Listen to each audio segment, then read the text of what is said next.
إن الحمد لله نحمده ونستعينه ونستغفره ونعوذ بالله من شرور أنفسنا ومن سيئات أعمالنا من يهده الله فلا مضل له ومن يضلل فلا هادي له وأشهد أن لا إله إلا الله وحده لا شريك له وأشهد أن محمدًا عبده ورسوله يا أيها الذين آمنوا اتقوا الله حق تقاته ولا تموتن إلا وأنتم مسلمون يا أيها الناس اتقوا ربكم الذي خلقكم من نفس واحدة وخلق منها زوجها وبث منهما رجالا كثيرا ونساء واتقوا الله الذي تساءلون به والأرحام إن الله كان عليكم رقيبا يا أيها الذين آمنوا اتقوا الله وقولوا قولا سديدا يصلح لكم أعمالكم ويغفر لكم ذنوبكم ومن يطع الله ورسوله فقد فاز فوزا عظيما أما بعد فإن أصدق الحديث كتاب الله وأحسن الهدي هدي محمد صلى الله عليه وسلم وشر الأمور محدثاتها وكل محدثة بدعة وكل بدعة ضلالة وكل ضلالة في النار. انتہائی قابل قدر صدر مجلس، معزز مشائخ کرام، حاضرین مجلس، بزرگان دین و ملت، عزیز دوستوں اور پردہ نشین ماؤں و بہنوں، جیسے کہ اعلانات کے ذریعے آپ کو خبر مل چکی ہے کہ آج کا ہمارا یہ درس بلکہ یہ دورہ علمیہ دین کے ایک بہت ہی اہم موضوع پر منعقد ہونے جا رہا ہے۔ دین کے تمام مسائل ایک درجے کے نہیں ہیں، بعض مسائل ایسے ہیں جن کا سیکھنا ہر شخص کے لیے ضروری ہے۔ انہی میں سے یہ مسئلہ ہے کہ وہ کون سے باطل عقائد ہیں، کفریہ اعمال ہیں جن سے ایک انسان دائرہ اسلام سے خارج ہو جاتا ہے، اس کا کلمہ لا الہ الا اللہ ختم ہو جاتا ہے، ٹوٹ جاتا ہے۔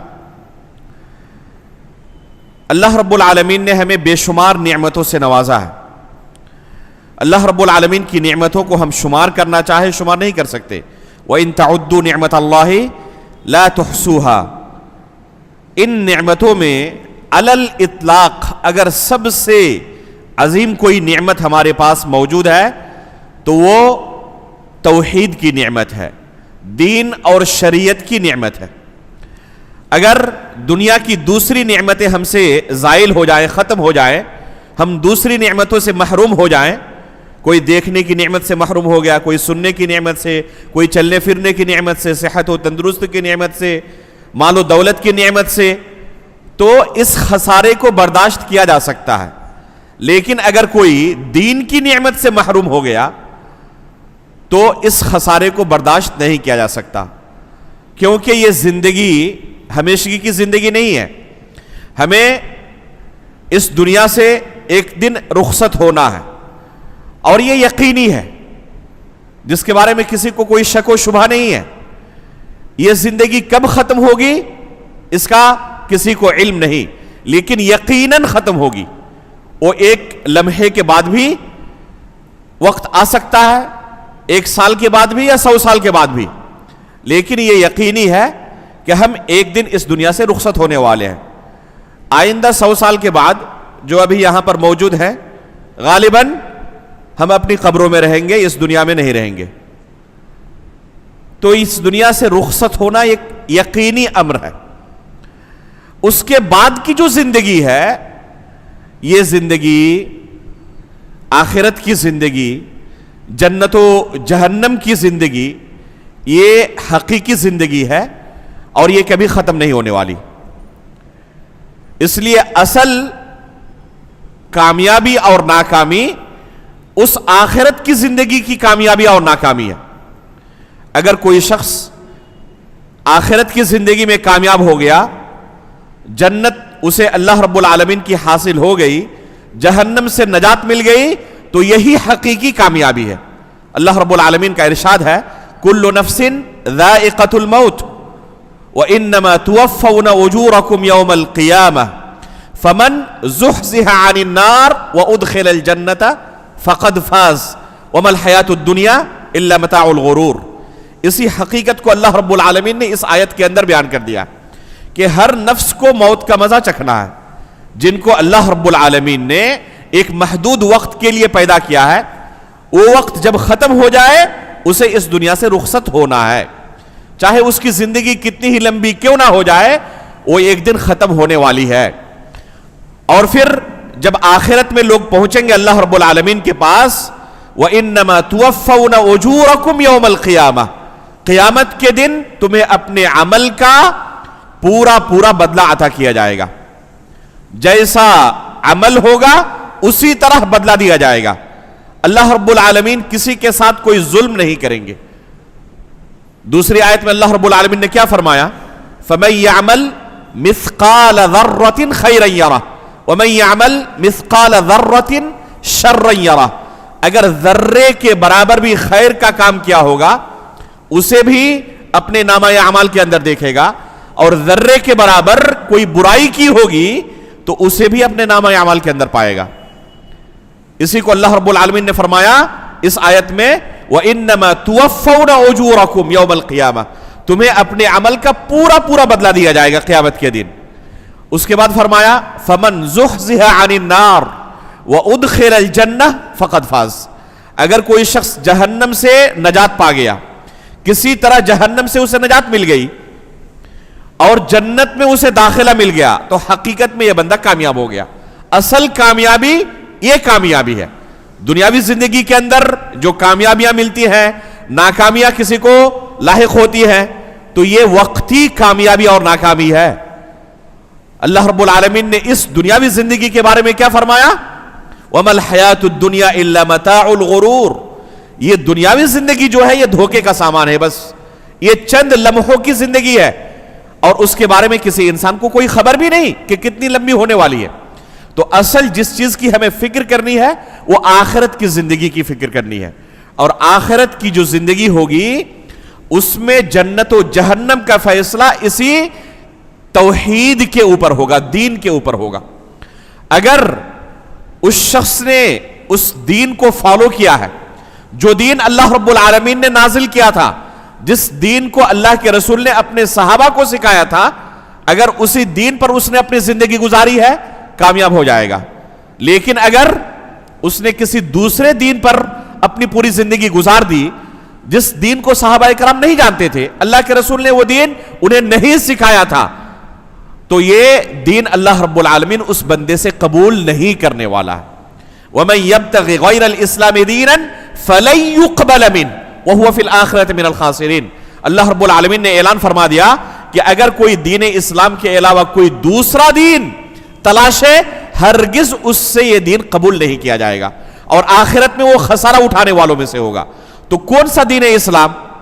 وہ دین اسلام جو اللہ رب العالمین نے نازل کیا ہے، وہ دین اسلام نہیں جو لوگوں نے اپنی طرف سے تیار کیا ہے، بلکہ جو دین اللہ رب العالمین نے نازل کیا تھا محمد الرسول اللہ صلی اللہ علیہ وسلم پر، اور جو دین نبی صلی اللہ علیہ وسلم نے اپنے صحابہ کو سکھلایا تھا۔ اگر وہ دین ہم پیش کریں اللہ رب العالمین کے سامنے، جب فرشتے قبر کے اندر سوال کریں وما دینک، وہی دین پیش کریں جو صحابہ اکرام کو اللہ کے رسول نے سکھلایا تھا، تو اللہ رب العالمین کے نزدیک یہ دین قابل قبول ہے۔ جیسے آپ اے ٹی ایم سے پیسہ نکالتے وقت پن ڈالتے ہیں، اگر آپ کا پن درست ہوا، جو آپ نے وہاں پر ریکارڈ کرایا ہے بینک میں، وہی پن ڈالیں پیسہ آپ کا نکلے گا، لیکن ایک ڈیجٹ بھی ادھر ادھر ہو گیا تو آپ کا پیسہ نہیں نکلے گا۔ میچنگ ہونی چاہیے تب وہ قابل قبول ہے۔ تو اسی طرح قبر کے اندر جب ہم سے پوچھا جائے گا وما دینک، تمہارا دین کیا تھا، وہی دین ہم پیش کریں جو صحابہ اکرام کے پاس تھا، تب تو قابل قبول ہے۔ لیکن ہم نے اپنی پوری زندگی گزار دی ایسے دین پر جو صحابہ اکرام نہیں جانتے تھے، ان کے یہاں تصور بھی نہیں تھا کہ یہ بھی دین ہے، ان کے وہم و گمان کے اندر بھی یہ چیز نہیں تھی کہ اسے بھی لوگ دین سمجھ سکتے ہیں. تو ایسا ڈپلیکیٹ دین اللہ رب العالمین قبول نہیں کرنے والا. لہذا ہمیں سب سے زیادہ فکر کرنی چاہیے کہ ہمارے پاس جو دین ہے جس پر ہم اپنی زندگی گزار رہے ہیں, کیا وہ وہی دین ہے جو اللہ کے رسول نے اپنے صحابہ کو سکھلایا تھا, یا کوئی الگ دین ہے جس پر ہم اپنی زندگی گزار کر آخرت کے تعلق سے خسارہ اٹھا رہے ہیں. یہ سب سے زیادہ ہمارے لیے غور و فکر کی چیز ہے. یہ جو ہمارے پاس توحید کی نعمت ہے, کلمہ لا الہ الا اللہ کی نعمت ہے, یہ سب سے عظیم نعمت ہے. اگر یہ نعمت موجود ہے تو ہم سب سے زیادہ دولت مند ہیں, سب سے بڑے امیر ہیں, سب سے بڑے مالدار ہیں. اور اگر اس دولت سے, اس نعمت سے محروم ہے, دنیا کی تمام نعمتیں ہمارے پاس موجود ہو, پورے دنیا کے ہم بادشاہ بھی بن جائیں, پھر بھی اللہ تعالیٰ کے نزدیک سب سے بڑے فقیر ہے, کوئی حیثیت نہیں. اس نعمت کی قدر کب تک ہے؟ جب تک یہ آنکھ کھلی ہوئی ہے, سانس چل رہی ہے. جیسے ہی یہ آنکھیں بند ہوں گی, ہماری سانسیں بند ہوں گی, ان نعمتوں کی کوئی قدر نہیں ہماری زندگی میں. ہمارے رشتہ دار ہمیں قبر کے اندر پہنچا کے آ جائیں گے, اور پھر یہ نعمتیں دنیا کے اندر ہی رہ جائیں گی, دوسرے لوگ اسے حاصل کر لیں گے, اور ہمارے پاس صرف وہی چیز باقی رہ جائے گی جو ہم نے دین کے نام پر انجام دیا تھا. اگر وہ خیر ہے تو اللہ رب العالمین کے پاس اس کا بہترین بدلہ ملنے والا ہے, وہ شر ہے تو اسی حساب سے اس کا بدلہ ملنے والا ہے. اس لیے ہمیں سب سے زیادہ اس نعمت کی حفاظت کی فکر کرنی چاہیے. آپ دیکھیں گے جس کے پاس جو نعمت ہے اس نعمت کی وہ حفاظت بھی کرتا ہے. ایک بندہ تجارت کر رہا ہے, اچھا خاصا کما رہا ہے, تو اس میں اس کی ساتھ میں کوشش ہوتی ہے کہ جو کچھ کمایا ہے اس کی حفاظت بھی ہو. ایسا نہیں کہ کما تو رہا ہے لیکن دوسرے لوگ جو دوسرے ورکر اس کے کمپنی میں موجود ہے, اس کی آفس میں موجود ہے, اس کی دکان میں موجود ہے, کما تو اچھا رہا لیکن ماتحت جو ورکرز ہیں وہ اس میں سے چرا رہے ہیں, اس پیسے کی وہ حفاظت نہیں صحیح طریقے سے کر رہا ہے. تو چاہے لاکھوں کمائے, کوئی فائدہ اس مال سے؟ آپ کے پاس ارننگ اچھی ہے لیکن اس کی آپ حفاظت نہیں کر رہے, تو پھر اس کمائی سے کوئی فائدہ نہیں ہے. اس لیے ہر شخص کو پائیں گے کہ اپنی نعمت کی وہ حفاظت کرتا ہے, چھوٹی سی چھوٹی نعمت ہو اس کی حفاظت کرتا ہے. یہاں تک کہ چپل بھی کھولتے وقت کوشش کرتا ہے ایسی جگہ پر کھول کر جائے واپسی کے موقع پر ہمیں مل جائے, ایسا نہ ہو کہ کوئی چور چرا کر لے کے چلا جائے. کسی کے پاس روپیے پیسے ہو اس سے زیادہ اس کی حفاظت کرتا ہے. جیسی نعمت ویسی کوشش حفاظت کی. عزت و ناموس کی حفاظت سب سے زیادہ انسان کرتا ہے. اگر کسی کے گھر میں کوئی چور اچکا آئے, اس کے بہو بیٹی کی عزت لوٹنے کے لیے اپنی جان داؤں پر لگا دے گا, لیکن اس عزت کی حفاظت کی آخری دم تک کوشش کرے گا. وہ جس طرح کی نعمت ویسی کوشش حفاظت کی. روپیے پیسے کی حفاظت وہ اس طریقے سے نہیں کرتا جیسے آلو پیاز کی حفاظت کرتا ہے, سب سے محفوظ مقام پر اس کو رکھتا ہے تاکہ چور اچکوں کے ہاتھ سے یہ محفوظ رہے. تو جب ہمیں پتا چل گیا کہ یہ دین, یہ توحید, یہ کلمہ سب سے عظیم نعمت ہے, تو اس کی حفاظت بھی سب سے زیادہ ہمیں کرنی چاہیے. آپ وضو کرتے ہیں نماز پڑھنے کے لیے, اس وضو کی حفاظت کرتے نہیں کرتے؟ آپ نے وضو کیا بہترین طریقے سے سنت کے مطابق, اور دوران نماز آپ کا وضو ٹوٹ گیا, کیا کسی بندے کو آپ پاتے ہیں کہ اسی ٹوٹے ہوئے وضو سے اپنی نماز جاری رکھے اور اس نماز کو نہ دہرائے؟ نہیں پائیں گے آپ. اگر وہ مسئلے کا علم رکھتا ہے, اسے پتا ہے کہ وضو ٹوٹ جانے کے بعد اس نماز کو جاری رکھنے کا کوئی فائدہ نہیں, اسے ہمیں دہرانا ہے. جس بندے کو اس کا علم ہے, کبھی آپ نہیں پائیں گے کہ وضو ٹوٹ جانے کے باوجود بھی اس ٹوٹے ہوئے وضو سے اپنی نماز جاری رکھا ہوا نہیں ملے گا آپ کو, کیونکہ اسے پتا ہے اب مزید نماز جاری رکھنے کا فائدہ نہیں ہے. دوبارہ وضو کرتا ہے اور پھر آخری وقت تک, جب تک کہ اس کی نماز ختم نہ ہو جائے, اس وضو کی حفاظت کرتا ہے. جب تک کہ سلام نہ پھیر دے تب تک اس وضو کی حفاظت کرتا ہے. اسے اچھی طرح پتا ہے کہ اس وقت سے پہلے, اگر سلام پھیرنے سے پہلے اگر وضو ٹوٹ جائے تو اس ٹوٹے ہوئے وضو سے نماز ہماری درست نہیں ہوگی۔ کن چیزوں سے وضو ٹوٹ جاتا ہے؟ اسے اس کا علم ہے۔ وہ یہ نہیں کہتا کہ ہوا خارج ہونے سے وضو ٹوٹنے کا کیا تعلق، میں نہیں مانتا کہ ہوا خارج ہونے سے وضو ٹوٹ جاتا ہے، لہذا اس کے باوجود میں نماز پڑھوں گا، یہ ہٹ درمی کوئی کرتا ہے؟ آپ نہیں پائیں گے۔ شریعت کی طرف سے اسے کہا گیا ہے کہ ہوا خارج ہونے سے وضو آپ کا ٹوٹ جائے گا، اس وضو سے نماز نہیں ہوگی، اس سرے تسلیم خم کر دیتا ہے، بلا چوں چرا اس قانون کو تسلیم کرتا ہے اور پھر دوبارہ وضو کرتا ہے اور اس کی حفاظت کرتا ہے جب تک کہ نماز ختم نہ ہو جائے۔ جیسے آپ اس مسئلے کو سمجھ رہے ہیں، اسی طرح ہمیں یہ سمجھنے کی ضرورت ہے کہ جس کلمے کا ہم نے اقرار کیا ہے، جو ہماری زندگی میں سب سے عظیم دولت ہے، یہ کلمہ بھی ٹوٹ سکتا ہے۔ جیسے وضو ٹوٹ سکتا ہے، یہ کلمہ بھی ٹوٹ سکتا ہے، اور جیسے ہم وضو کی حفاظت کرتے ہیں جب تک کہ سلام نہ پھیر دیں، اسی طرح اس کلمے کی حفاظت کرنی ہے۔ کب تک؟ جب تک کہ سانس چل رہی ہے، جب تک کہ آنکھیں کھلی ہوئی ہیں، یعنی اپنی آخری سانس تک، موت تک ہمیں اس کلمے کی حفاظت کرنی ہے۔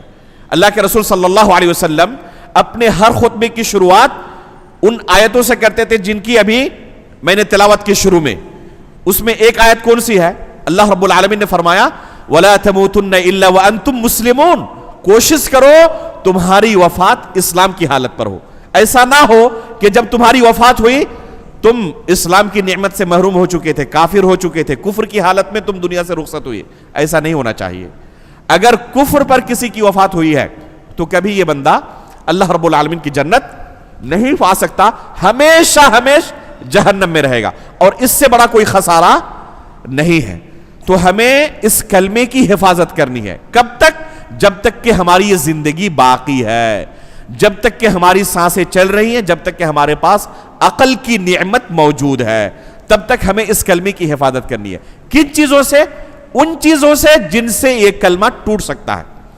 جیسے وضو بعض چیزوں سے ٹوٹ جاتا ہے، اسی طرح یہ کلمہ بھی بہت سارے ایسے کفریہ عقائد ہیں، کفریہ اعمال ہیں، جن کفریہ عقائد کے اختیار کرنے کی وجہ سے، کفریہ اعمال کے ارتکاب کی وجہ سے یہ کلمہ بھی ٹوٹ سکتا ہے۔ یہ کلمہ باقی نہیں رہتا۔ اس کے بعد ایک انسان اس کے بعد مسلمان باقی نہیں رہتا، اسلام سے خارج ہو جاتا ہے، کافر ہو جاتا ہے۔ تو جن چیزوں کا علم حاصل کرنا ہمارے اوپر فرض ہے، جو سب سے پہلے ہمیں سیکھنا چاہیے، ان میں سے کلمہ لا الہ الا اللہ کا علم ہے کہ اس کا معنی کیا ہے، مفہوم کیا ہے، ارکان کیا ہے، شروط کیا ہے، اور کن چیزوں سے یہ کلمہ ٹوٹ جاتا ہے۔ میری ایک کتاب ہے پتلی سی، انہی 5 امور کے متعلق، کلمہ لا الہ الا اللہ کی فضیلت کیا ہے، اس کا معنی و مفہوم کیا ہے، اس کے ارکان کیا ہیں اور شروط کیا ہیں، اور آخر میں اس کے نواقض کیا ہیں، کن چیزوں سے یہ کلمہ ٹوٹ جاتا ہے۔ آخری جو نقطہ ہے اس میں کہ کن چیزوں سے یہ کلمہ ٹوٹ جاتا ہے، اسی پر انشاءاللہ آج کے درس میں آپ کے سامنے، حالانکہ یہ موضوع تو بڑا طویل ہے لیکن کوشش کروں گا کہ ایک ہی مجلس میں اختصار کے ساتھ اسے بیان کر سکوں، اس لیے گزارش کروں گا تھوڑا صبر کے ساتھ بیٹھے رہیں۔ انتہائی اہم موضوع ہے اور ہر ایک کی اپنی ذات سے متعلق ہے، ایسا نہیں کہ کسی دوسرے سے متعلق ہے، ریلیٹڈ ہے اور میری ذات سے متعلق نہیں ہے، ہر ایک کی اپنی ذات سے متعلق یہ موضوع ہے، اس لیے غور سے سنیں اور سمجھیں اس موضوع کو۔ یہ اگر آپ نے اچھی طرح حفاظت کر لی تو سب سے عظیم دولت کی آپ نے حفاظت کی ہے، اس سے بڑی کوئی دولت نہیں ہے۔ اگر کلمہ لا الہ الا اللہ کا معنی و مفہوم سمجھ لیا، اس نعمت کو آپ نے اچھی طرح جان لیا اور اس کی حفاظت بھی کی، تو سب سے عظیم دولت کی آپ حفاظت کر رہے ہیں۔ اس سے پہلے کہ ان کفریہ اعمال اور باطل عقائد کا تذکرہ کروں، چند چیزیں مقدمے کے طور پر، چند پوائنٹس کو اچھی طرح سمجھنا ضروری ہے اس موضوع کو سمجھنے کے لیے۔ سب سے پہلا مسئلہ ہے کہ کون شخص اسلام سے خارج ہو سکتا ہے اور کون خارج نہیں ہو سکتا۔ کسی کفریہ عمل کے ارتکاب کی وجہ سے یا کسی باطل عقیدے کے اختیار کی وجہ سے کون شخص اسلام سے خارج ہو سکتا ہے پہلے اس نے اپنے بارے میں دعویٰ کیا کہ میں مسلمان ہوں، لیکن کسی کفری عمل کے ارتکاب کی وجہ سے، کسی باطل عقیدے کے اختیار کی وجہ سے اب وہ شخص اسلام سے خارج ہو گیا۔ اس بارے میں افراط و تفریط سے بچنا بہت ضروری ہے، کیونکہ جس معاشرے کے اندر ہم زندگی گزار رہے ہیں، اس معاشرے میں واضح طور پر آپ کو اس مسئلے میں افراط و تفریط ملے گا۔ بعض لوگ غلو کی ایک انتہا پر پہنچے ہوئے ہیں، بات بات پر لوگوں کو اسلام سے نکالتے ہیں اور کافر قرار دیتے ہیں۔ ایسا محسوس ہوتا ہے کہ ان کے پاس تکفیر کی فیکٹری موجود ہے، ان کی اس فیکٹری میں کوئی بھی شخص مسلمان باقی نہیں بچے گا، دنیا کا ہر بندہ ان کے نزدیک کافر۔ مسلمان کون ہے؟ بس وہی خود اکیلا۔ ایسے بھی بعض لوگوں کا رجحان ہے کہ پوری دنیا میں اکیلا مسلمان ہوں، میرے علاوہ کوئی مسلمان نہیں۔ تو یہ ایک انتہا ہے گمراہی کی کہ بعض لوگ تکفیر کے معاملے میں اس قدر غلو کے شکار ہیں کہ ہر چھوٹے سے چھوٹے گناہ کی بنا پر سامنے والے کو کافر قرار دیتے ہیں اور کہتے ہیں کہ یہ بندہ کافر، یہ اسلام سے خارج۔ اور یہ کوئی نئی بیماری نہیں ہے جو آج کے زمانے میں شروع ہوئی ہو، بلکہ یہ بڑی قدیم بیماری ہے، بڑی پرانی بیماری ہے۔ تقریباً پہلی صدی ہجری کے آخر میں ہی یہ بیماری شروع ہو چکی تھی، بلکہ پہلی صدی کے آخر میں نہیں، پہلی صدی ہجری کے وسط میں ہی یہ بیماری شروع ہو چکی تھی۔ علی رضی اللہ تعالیٰ عنہ جب خلیفہ تھے، انہی کے دور خلافت میں بعض لوگوں نے اپنے ہی مسلمان بھائیوں کو کافر کہنا شروع کیا، اور جن کو کافر کہنا شروع کیا وہ کون تھے جانتے ہیں؟ وہ اس امت کے سب سے افضل ترین لوگ تھے، جن کی ایمان کی گواہی اللہ رب العالمین نے عرش کے اوپر سے کی دیا۔ اولئک الذین امتحن اللہ قلوبہم للتقوی، جن کے دلوں کے اندر تقوی کے ہونے کی گواہی کسی انسان نے نہیں، اللہ رب العالمین نے دی ہے۔ آپ کسی انسان کے بارے میں زیادہ سے زیادہ کیا گواہی دے سکتے ہیں؟ ان کے ظاہر کے بارے میں کہ بڑے نیک ہیں، متقی ہیں، پرہیزگار ہیں، لیکن دل کے بارے میں آپ گواہی نہیں دے سکتے۔ دل کا مالک فقط اللہ ہے۔ ہو سکتا ہے کہ جسے آپ انتہائی زیادہ پارسا سمجھ رہے ہیں، متقی سمجھ رہے ہیں، ہو سکتا ہے کہ وہ بندہ منافق ہو، صرف لوگوں کو دکھا رہا ہو، حقیقت میں ہو نہیں۔ کسی بھی انسان کے بارے میں آپ باطن کی گواہی نہیں دے سکتے۔ اللہ رب العالمین نے ان صحابہ اکرام کے لیے کس چیز کی گواہی دی ہے؟ ان کے باطن کی گواہی دی ہے کہ ان کے دلوں کے اندر تقوی ہے۔ اللہ رب العالمین نے جانچا پرکھا اور ان کے دلوں کے اندر صرف تقوی پایا۔ اللہ رب العالمین نے جن نفوس قدسیہ کے بارے میں یہ عظیم گواہی دی تھی، ایک جماعت پیدا ہوئی علی رضی اللہ تعالیٰ عنہ کے دور خلافت میں خوارج کے نام سے۔ انہوں نے انہی صحابہ اکرام کو کافر کہنا شروع کیا۔ جرم کیا تھا ان کا؟ ان کے مطابق انہوں نے اللہ رب العالمین کے قانون کو بدل کر ایک اپنی طرف سے نیا قانون جاری کیا۔ حاکم صرف اللہ ہونا چاہیے اور قانون صرف اللہ رب العالمین کا نافذ ہونا چاہیے، اس کے علاوہ کسی دوسرے کا قانون نہیں۔ اور اگر کوئی شخص اس کی خلاف ورزی کرے، اللہ کی جگہ پر کسی دوسرے کو اپنا حاکم تسلیم کر لے اور اللہ کے قانون کے علاوہ کوئی دوسرا قانون نافذ کرے، تو یہ بندہ کافر ہو جاتا ہے۔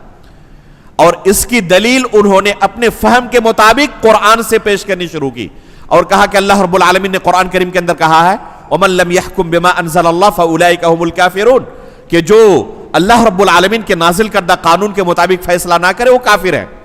اللہ رب العالمین نے فرمایا ان الحکم الا للہ، قانون صرف اللہ کا چلے گا، اس کے علاوہ کسی کا نہیں۔ انہوں نے کہنا شروع کیا کہ ان صحابہ کرام نے علی رضی اللہ تعالیٰ عنہ کی جماعت اور معاویہ رضی اللہ تعالیٰ عنہ کی جماعت جنگ صفین کے موقع پر انہوں نے اللہ رب العالمین کی جگہ پر انسانوں کو اپنا حاکم تسلیم کر لیا۔ چنانچہ علی رضی اللہ تعالیٰ عنہ کی جماعت سے ابو موسیٰ اشعری رضی اللہ تعالیٰ عنہ کو اور عمرو بن عاص رضی اللہ تعالیٰ عنہ کو معاویہ رضی اللہ تعالیٰ عنہ کی جماعت سے کیا کیا گیا؟ حاکم تسلیم کیا گیا، اس لیے یہ دونوں کے دونوں کافر ہو گئے، یہ مسلمان باقی نہیں رہے۔ چنانچہ انہوں نے ان صحابہ اکرام کو کافر کہنا شروع کیا، اور علی رضی اللہ تعالیٰ عنہ چونکہ خلیفہ تھے، ان کی نظر میں سب سے بڑے کافر یہی علی رضی اللہ تعالیٰ عنہ، نعوذ باللہ من ذالک۔ علی رضی اللہ تعالیٰ عنہ نے، دوسرے صحابہ اکرام نے کافی ان کو سمجھانے کی کوشش کی، کوفہ کی مسجد میں انہیں جمع کیا، خطبہ دیا، لیکن ان پر کوئی اثر نہیں ہوا۔ یہ اس مسجد سے یہ نعرہ بلند کرتے ہوئے سب باہر نکل گئے، ان الحکم الا للہ، ان الحکم الا للہ، قرآن کی آیت پڑھ کر نعرہ لگا رہے تھے علی رضی اللہ تعالیٰ عنہ اور صحابہ اکرام کے سامنے کہ آپ سب کے سب کافر ہیں، قرآن کی یہ آیت دلیل ہے۔ فتنہ اسی کو کہتے ہیں، فتنہ اسی کو کہتے ہیں کہ انسان اپنے آپ کو برحق سمجھے، سامنے والے کو کافر سمجھے، اور حقیقت میں معاملہ اس کے برعکس ہو۔ تو یہ اپنے آپ کو پکا سچا مسلمان تصور کر رہے تھے، اور صحابہ اکرام کی جماعت کو کافر تصور کر رہے تھے۔ چنانچہ انہوں نے ان کا خون حلال سمجھا، اور بعض صحابہ اکرام کا باضابطہ انہوں نے خون بہانا شروع کیا، ان کو قتل کرنا شروع کیا، ان کا خون حلال سمجھ کر کہ ان کا خون حلال ہو چکا ہے، یہ مرتد ہو چکے ہیں، لہذا ان کو قتل کرنا اللہ رب العالمین کی قربت حاصل کرنا ہے۔ چنانچہ انہوں نے علی رضی اللہ تعالیٰ عنہ کو بھی قتل کر ڈالا، اور یہ قاتل جو تھے وہ کیا سمجھ رہے تھے؟ علی رضی اللہ تعالیٰ عنہ کو قتل کرنے والے سمجھ رہے تھے کہ ہم انتہائی عظیم نیکی انجام دے رہے ہیں، اللہ رب العالمین کی قربت حاصل کر رہے تھے وہ علی رضی اللہ تعالیٰ عنہ کو قتل کر کے، نعوذ باللہ من ذالک۔ تو یہ ایک انتہا ہے گمراہی کی کہ اپنے ہی مسلمان بھائی کو، بلکہ انتہائی متقی شخص کو جو اللہ رب العالمین کے نزدیک جنتی ہے، اس کو بھی کافر سمجھے، صحابہ اکرام کی جماعت کو بھی کافر سمجھے، دنیا کے تمام لوگوں کو کافر سمجھے، اور ان کا خون حلال سمجھے۔ تو قدیم زمانے سے خوارج کی یہ پہچان رہی ہے کہ گناہ کبیرہ کی وجہ سے، اور خصوصاً اگر کسی بادشاہ وقت کو، کسی حاکم کو یہ پائے کہ قرآن و حدیث کے مطابق وہ اپنی بادشاہت نہیں چلا رہے ہیں، وہ فیصلہ قرآن و حدیث کے مطابق نہیں کر رہے ہیں، بلکہ اپنے بنائے ہوئے قوانین کے مطابق فیصلہ کر رہے ہیں، تو اسے وہ کفر سمجھتے ہیں، اور ایسے حاکم کو کافر، اور جو بھی انہیں اپنا حاکم تسلیم کر لے وہ بھی کافر۔ لہذا نتیجہ کیا نکلا؟ پورا کا پورا ملک، سب کے سب کافر، جو بھی ان کو اپنا حاکم سمجھتے ہیں، بادشاہ وقت کو، موجودہ حکمراں کو جو اپنا حاکم سمجھے وہ کافر۔ نتیجہ یہ نکلا کہ پورا کا پورا ملک کافر۔ یہ خوارج کی فکر ہے، اور اس زمانے سے لے کر آج تک یہ فکر دنیا میں موجود ہے، بلکہ آج کی تاریخ میں کہا جائے تو سب سے خطرناک صورت میں موجود ہے آج کی تاریخ میں۔ اور اس فکر کو پروان چڑھانے والے آج عرب دنیا کے اندر اگر کہیں تو اخوان المسلمین کی جماعت ہے، اور بر صغیر کے اندر کہیں تو جماعت اسلامی ہے۔ وہ اسی فکر کو پروموٹ کرتے ہیں کہ اگر کوئی بادشاہ وقت اللہ رب العالمین کے قانون کے مطابق فیصلہ نہیں کرتا، جو اللہ رب العالمین نے قانون نازل کیا ہے اس کے مطابق فیصلہ نہیں کرتا، تو وہ کافر۔ اور قرآن کی اسی آیت سے دلیل پیش کرتے ہیں جس سے خوارج دلیل پیش کرتے تھے، وَمَن لَمْ يَحْكُم بِمَا أَنزَلَ اللَّهُ فَأُولَئِكَ هُمُ الْكَافِرُونَ۔ عبداللہ بن عباس رضی اللہ تعالیٰ عنہ ان خوارج کے پاس گئے مناظرہ کرنے کے لیے، اور کہا جا کر کہ اس آیت میں وہ کفر مراد نہیں ہے جو تم لے رہے ہو، اللہ کے رسول سے ہم نے دین کو سیکھا ہے، اور ہمیں زیادہ معلوم ہے کہ اس آیت میں اللہ رب العالمین نے کس کفر کی بات کی ہے، اور کس صورت میں ایک بندہ اسلام سے خارج ہو جائے گا۔ ہم سے زیادہ تم نہیں جانتی ان آیتوں کا معنی و مفہوم۔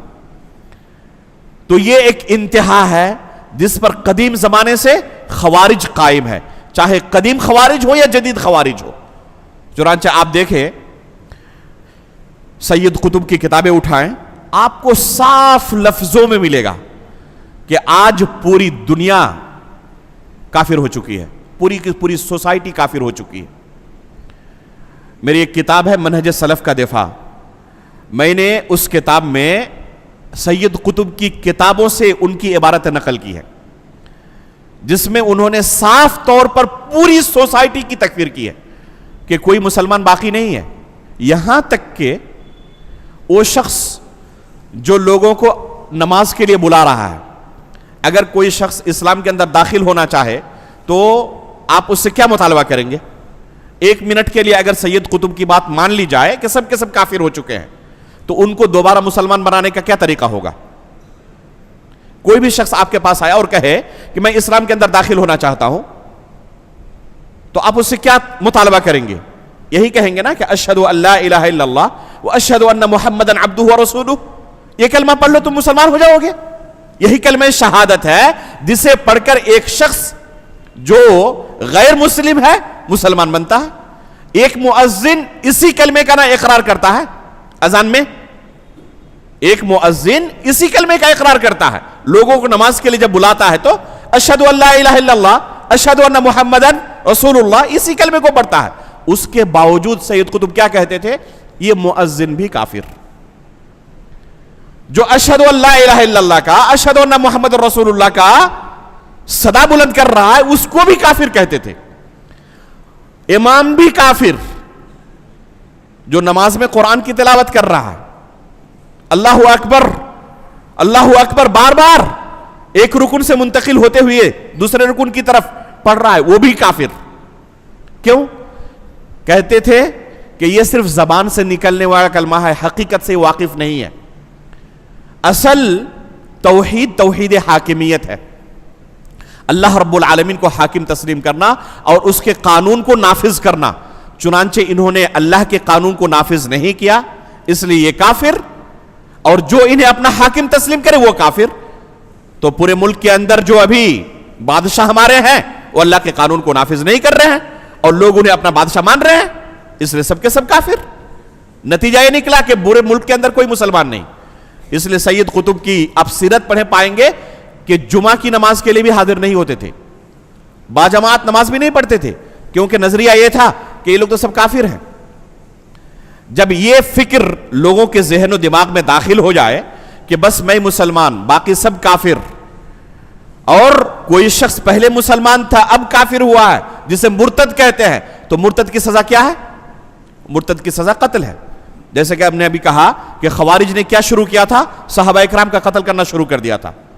چنانچہ آج پائیں گے خصوصاً عرب ممالک کے اندر زیادہ ہے, بر صغیر کے اندر بھی ایسے حادثات آپ کو بسا اوقات دیکھنے اور سننے کو مل جاتے ہیں کہ مسجد کے اندر بم بلاسٹ ہوتے ہیں, عیدگاہ کے اندر جنازے کی نماز کے لیے لوگ حاضر ہوئے ہیں اور وہاں پر بم بلاسٹ ہوتے ہیں.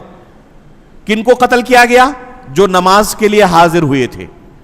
قتل کرنے والے کون؟ وہ بھی اپنے آپ کو مسلمان سمجھ رہے ہیں اور پکا سچا مسلمان اپنے آپ کو ہی سمجھ رہے ہیں. قتل کرنے والے مارنے والے یہ سمجھ رہے ہیں کہ ہم کفار کو قتل کر رہے ہیں, مرتد کو قتل کر رہے ہیں. یہ فتنہ روئے زمین پر اس وقت سب سے بڑا فتنہ ہے.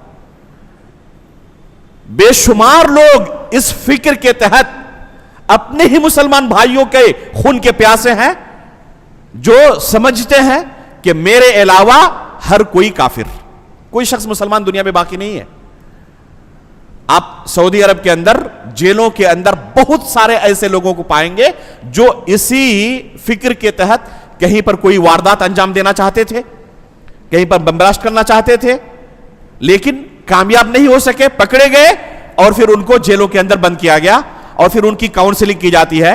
اور اکثر و بیشتر ایسے لوگ جو پکڑے جاتے ہیں آپ پائیں گے کہ علم سے عاری ہوتے ہیں, جاہل, زیادہ سے زیادہ پرائمری کے درجے تک پڑھے ہوئے ہوتے ہیں اور کچھ درجے تک پڑھ لیے. ان میں سے آپ کو ایک بندہ بھی عمر دراز نہیں ملے گا, بہت کم ملیں گے, یا اگر عمر زیادہ ہے لیکن علم آپ کو ان کے اندر نہیں ملے گا. جو اللہ کے رسول صلی اللہ علیہ وسلم نے صفت بیان کی تھی نا کہ حدثاء الاسنان اور صفہاء الاحلام, یہی صفت ان کے اندر آپ پائیں گے. عمر کے کچے, جوش جذبے سے لبریز, جوش میں ہوش کھونے والے, ایسے ہی لوگوں کا یہ شکار کرتے ہیں اور ان کے ذہن و دماغ میں یہ زہر داخل کر دیتے ہیں کہ تم ہی اکیلے مسلمان ہو, تمہارے علاوہ سب کافر ہیں. اور سب سے بڑی عبادت یہ ہے کہ تم ان کلمہ گو مشرکوں کو قتل کرو. یہ سب کے سب مشرک ہیں, یہ کلمہ گو مشرک ہے, لہذا ان کا قتل کرنا سب سے بڑی عبادت ہے. تو ان کے پیچھے لگا دیتے ہیں اور پھر اس طرح کے واردات انجام دیتے ہیں. اپنے علاوہ سب کو کافر سمجھنے والے. میں نے ایک ویڈیو نشر کی تھی خالد المولد کی، سعودی عرب کے جیلوں میں بند ہے. یہ بندہ 1-2 سال نہیں، تقریباً 17 سال تک مسجد نبوی کے اندر زمزم ڈپارٹمنٹ میں کام کیا تھا. مسجد نبوی کے اندر 1-2 سال نہیں، تقریباً 17 سال تک لوگوں کو زمزم پلایا کرتا تھا، اس ڈپارٹمنٹ میں کام کرتا تھا. پھر انہی خوارج عصر کے ہتھے چڑھا، برین واش کیا گیا ان کا، اور پھر انہوں نے سب کو کافر سمجھنا شروع کیا کہ سب کے سب کافر ہو چکے ہیں.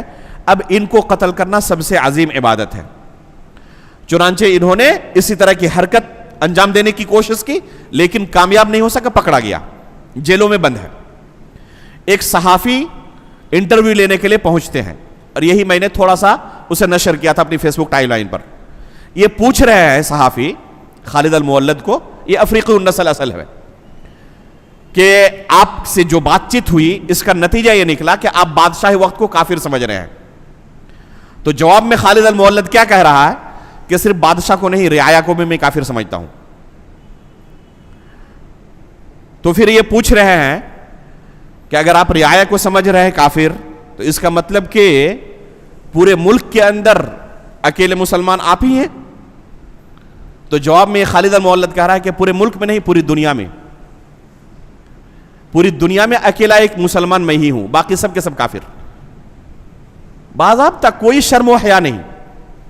اس کے بعد یہ صحافی، یہ رپورٹر پوچھ رہے ہیں کہ اس کا مطلب کہ آپ کو اگر موقع مل جائے تو آپ مجھے بھی قتل کر ڈالو گے؟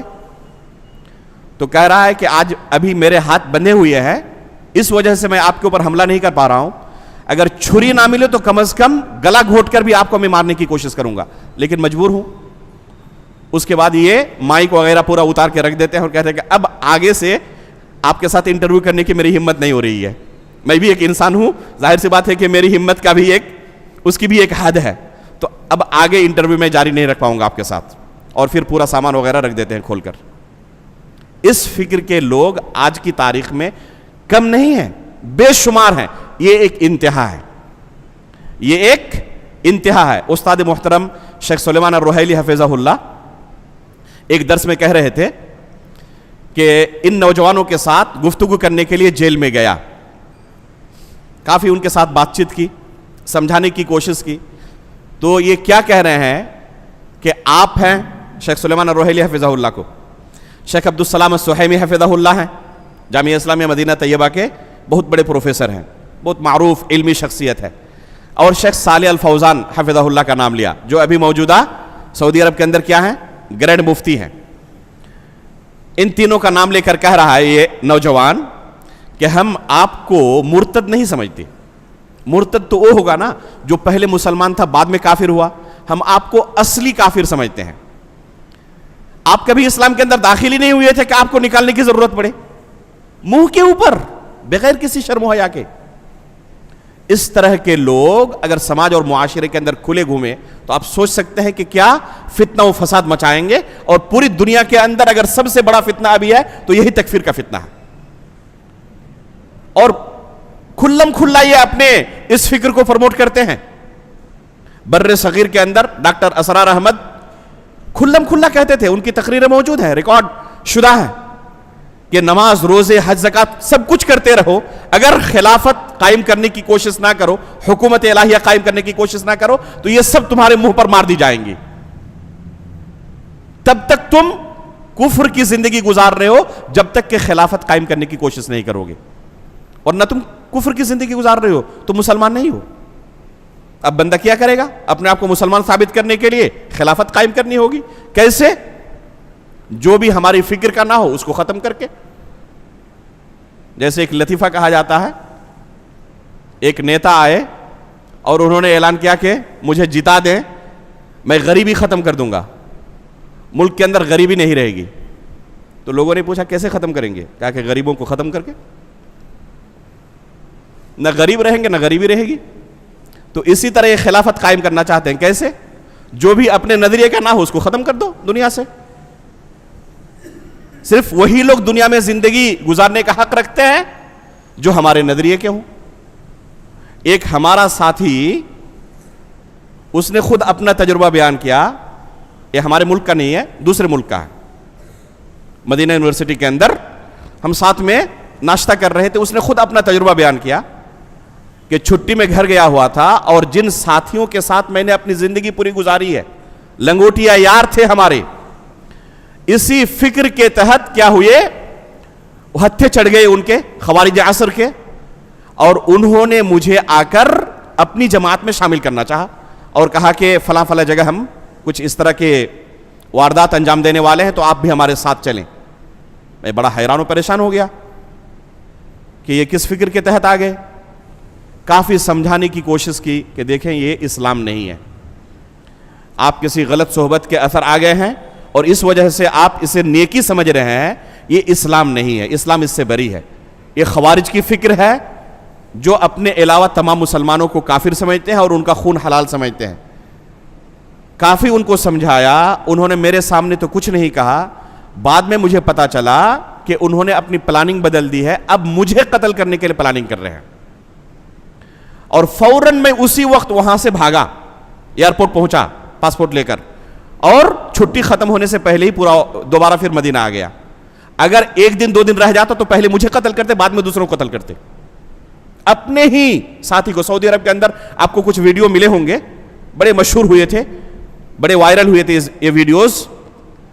ایک شخص نے سب سے پہلے اپنے والدین کو قتل کیا اور باضابطہ اس کی ویڈیو بنائی, لوگوں کو سامنے دکھایا باضابطہ اس کو بھی بعد میں قصاصاً قتل کیا گیا تھا. خود اپنے والدین کو قتل کر رہا اور کہہ رہا ہے کہ شروعات اپنے گھر سے ہونی چاہیے. اپنے ہاتھوں سے اپنے والدین کو قتل کیا. اب سوچیں کہ کتنی خطرناک فکر ہے یہ. تو یہ ہے تکفیر کے اندر غلو اور انتہا پر پہنچ جانا. یہ ایک گمراہی ہے. اس کے بالمقابل ایک دوسری گمراہی ہے, ایک دم بالکل اسی کے بالمقابل.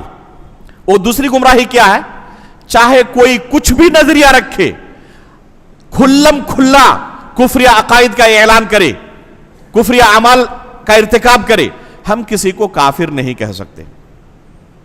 جاوید اختر بھی مسلمان, نام مسلمانوں جیسا ہے نا, گرچہ اللہ رب العالمین کے وجود تک کا اقرار نہ کرے پھر بھی وہ مسلمان. دیکھیں گے جاوید اختر کی اگر موت ہو جائے, جاوید اختر کو جانتے ہیں نا, جو کھلم کھلا وہ اقرار ہی نہیں کرتا کہ میں مسلمان ہوں, اللہ رب العالمین کے وجود کو تسلیم نہیں کرتا, وہ واضح طور پر اپنے آپ کو ملحد کہتا ہے, ایتھسٹ کہتا ہے. ابھی اس کی وفات ہو جائے, بے شمار نوجوان آپ کو مل جائیں گے سوشل میڈیا میں اس کے لیے مغفرت کی دعا کر رہے ہیں. کچھ لوگ غائبانہ نماز جنازہ بھی پڑھنے لگیں گے. یہ ایک دوسری انتہا ہے. چاہے آپ کچھ بھی عقیدہ رکھ لیں, ہم کسی کو کافر نہیں کہہ سکتے. وہ شخص اللہ رب العالمین کو گالی دے, اللہ کے رسول کو گالی دے, دین اسلام سے برات کا اظہار کرے, شاعر اسلام کا مذاق اڑائے, صحابہ اکرام کو گالی دے, ابو بکر عمر کو کافر کہے, اما عائشہ پر زنا کی تہمت لگائے, ہم کسی کو کچھ نہیں کہہ سکتے بھائی. سب ہمارے بھائی ہیں. یہ ایک دوسری انتہا ہے. اور یہ گمراہی اس گمراہی سے کم نہیں ہے. ان دونوں کے درمیان اعتدال ہے جو سلف صالحین کا منہج ہے. اسی لیے سلف صالحین کیا کہا کرتے تھے؟ السنت سفینۃ نوح من رکبہا نجا ومن تخلف عنہا غرق. سنت سے مراد ما کان علیہ النبی صلی اللہ علیہ وسلم و اصحابہ, اللہ کے رسول صلی اللہ علیہ وسلم اور آپ کے صحابہ جس دین و ایمان پر تھے, جس شریعت پر انہوں نے اپنی زندگی گزاری ہے, یہ نوح علیہ السلام کی کشتی کی طرح ہے. جب طوفان آیا تھا تو کون بچے تھے؟ جو اس کشتی میں سوار ہوئے تھے. اور جو اس کشتی میں سوار نہیں ہوئے, گرچہ جودی پہاڑ پر چڑھ گئے, بچ پائے تھے, وہ سب کے سب غرقاب ہو گئے تھے, ہلاک و برباد ہو گئے تھے. تو اگر ان فتنوں سے نجات چاہتے ہیں تو منہج سلف نجات کا واحد راستہ ہے جس پر صحابہ اکرام نے زندگی گزاری ہے. تابعین تبع تابعین نے صحابہ اکرام سے اور تبع تابعین نے تابعین سے جو دین سیکھا ہے, جو صحابہ اکرام کا منہج تھا, تابعین کا منہج تھا, اس پر اگر زندگی گزاریں گے تبھی نجات مل سکتی ہے, ورنہ دونوں طرف کھائی ہے گمراہی کی. تو سب سے پہلے ہمیں یہ سمجھنا چاہیے کہ کہیں ہم اس باب میں, تکفیر کے باب میں افراط و تفرید کے شکار تو نہیں ہے, کہیں ہم منہج سلف سے دور تو نہیں جا رہے ہیں. تو یہ سب سے پہلا مقدمہ ہے جو ہمیں جاننے کی ضرورت ہے. دوسری اہم چیز اس مسئلے کو سمجھنے کے لیے کہ کسی فعل پر حکم لگانا فاعل پر حکم لگانا نہیں ہوتا. ایک قاعدہ اچھی طرح سمجھ لیں.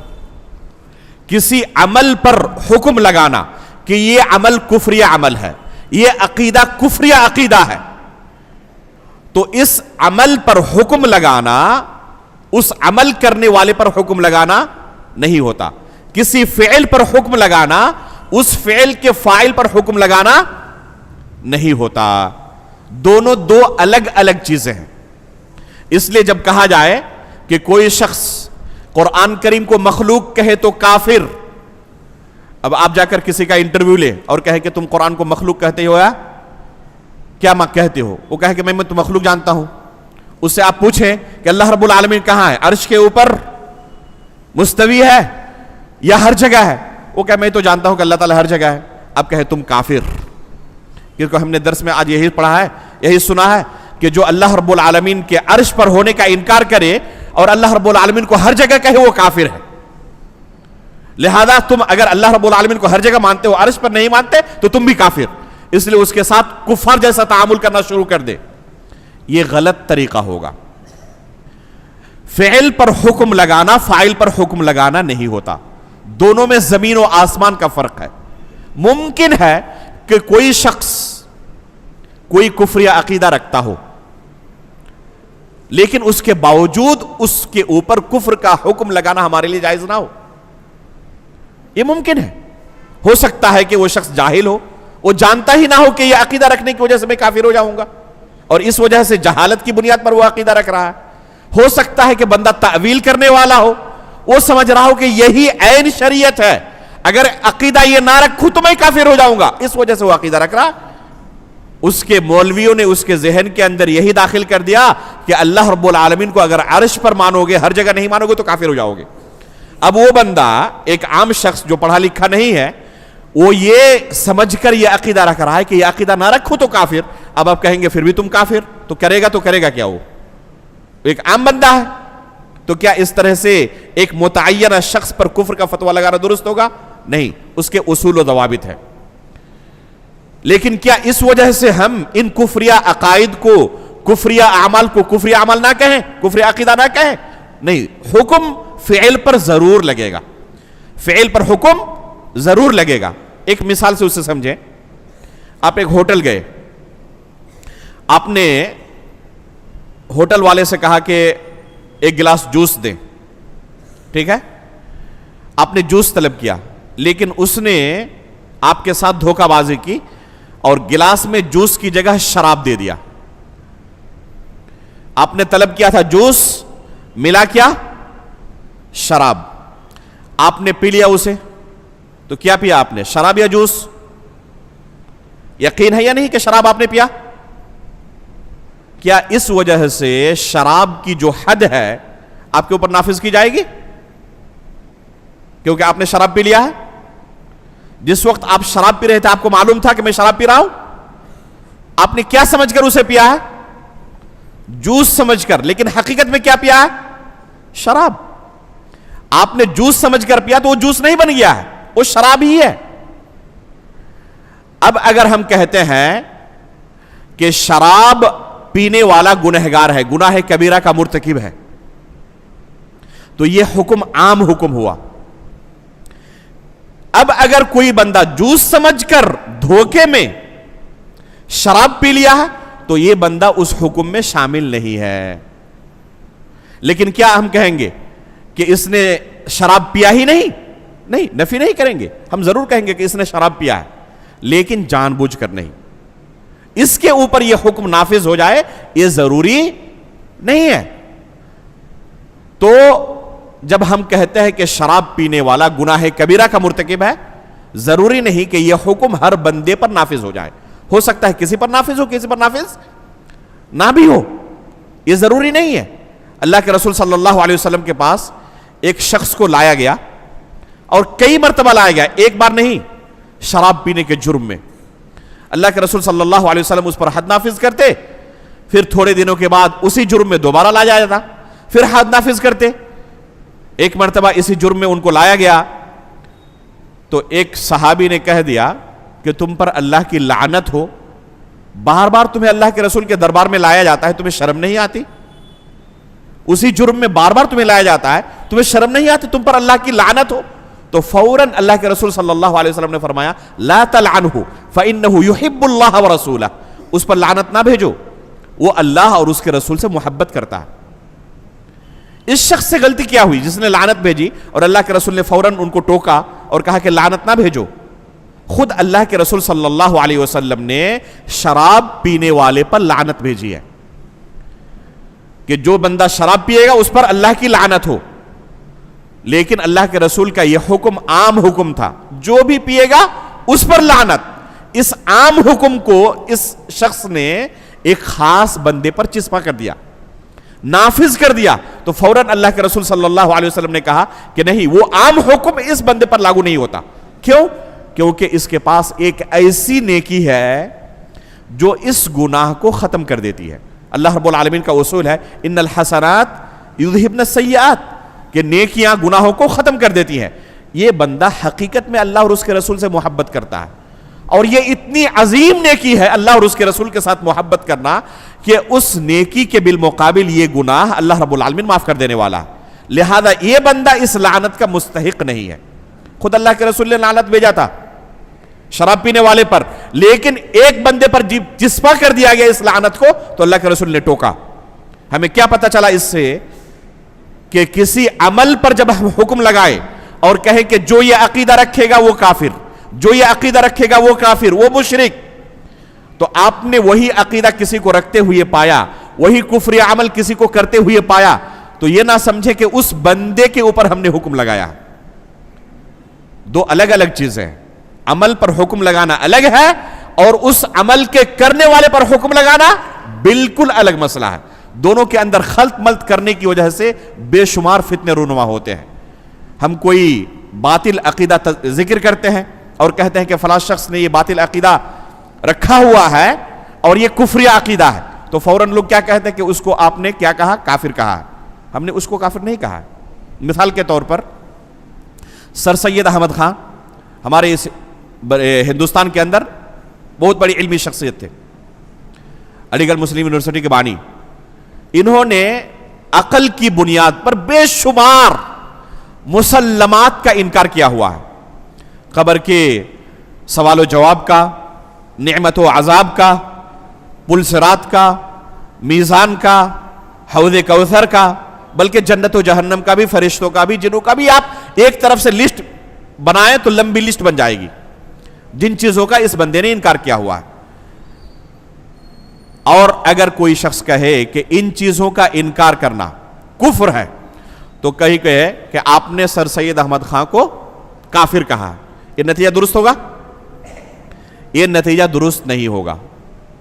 ہم نے ان عقائد کے بارے میں کہا ہے کہ یہ عقائد کفریہ عقائد ہیں۔ اگر کوئی شخص جنت و جہنم کا انکار کرے تو وہ کافر ہوگا، اور آپ نے کہا یا کوئی کسی کی تقریر سنی، پایا کہ کوئی بندہ جنت و جہنم کا انکار کر رہا ہے، آپ کہیں کہ وہ کافر کیونکہ اس کو ہم نے یہ عقیدہ رکھتے ہوئے پایا، تو یہ جلد بازی ہوگی۔ اس کے اصول و ضوابط ہیں، کسی کے اوپر یہ متعینہ حکم نافذ کرنے کے اصول و ضوابط ہے۔ جب تک وہ شروط و ضوابط نہ پائے جائیں تب تک کسی کو متعینہ طور پر کافر کہنا جائز نہیں ہے۔ تو یہ بہت اہم قاعدہ ہے، اسے ذہن نشین کر لینا چاہیے۔ تیسرا اہم قاعدہ کہ کسی کو اسلام کے اندر داخل کرنا بڑا آسان ہے، لیکن اسلام سے باہر کرنا بڑا مشکل ہے۔ صرف زبان سے کوئی اقرار کرے اشہد ان لا الہ الا اللہ واشہد ان محمدًا عبدہ ورسولہ، فوراً وہ بندہ اسلام کے اندر داخل ہو جائے گا۔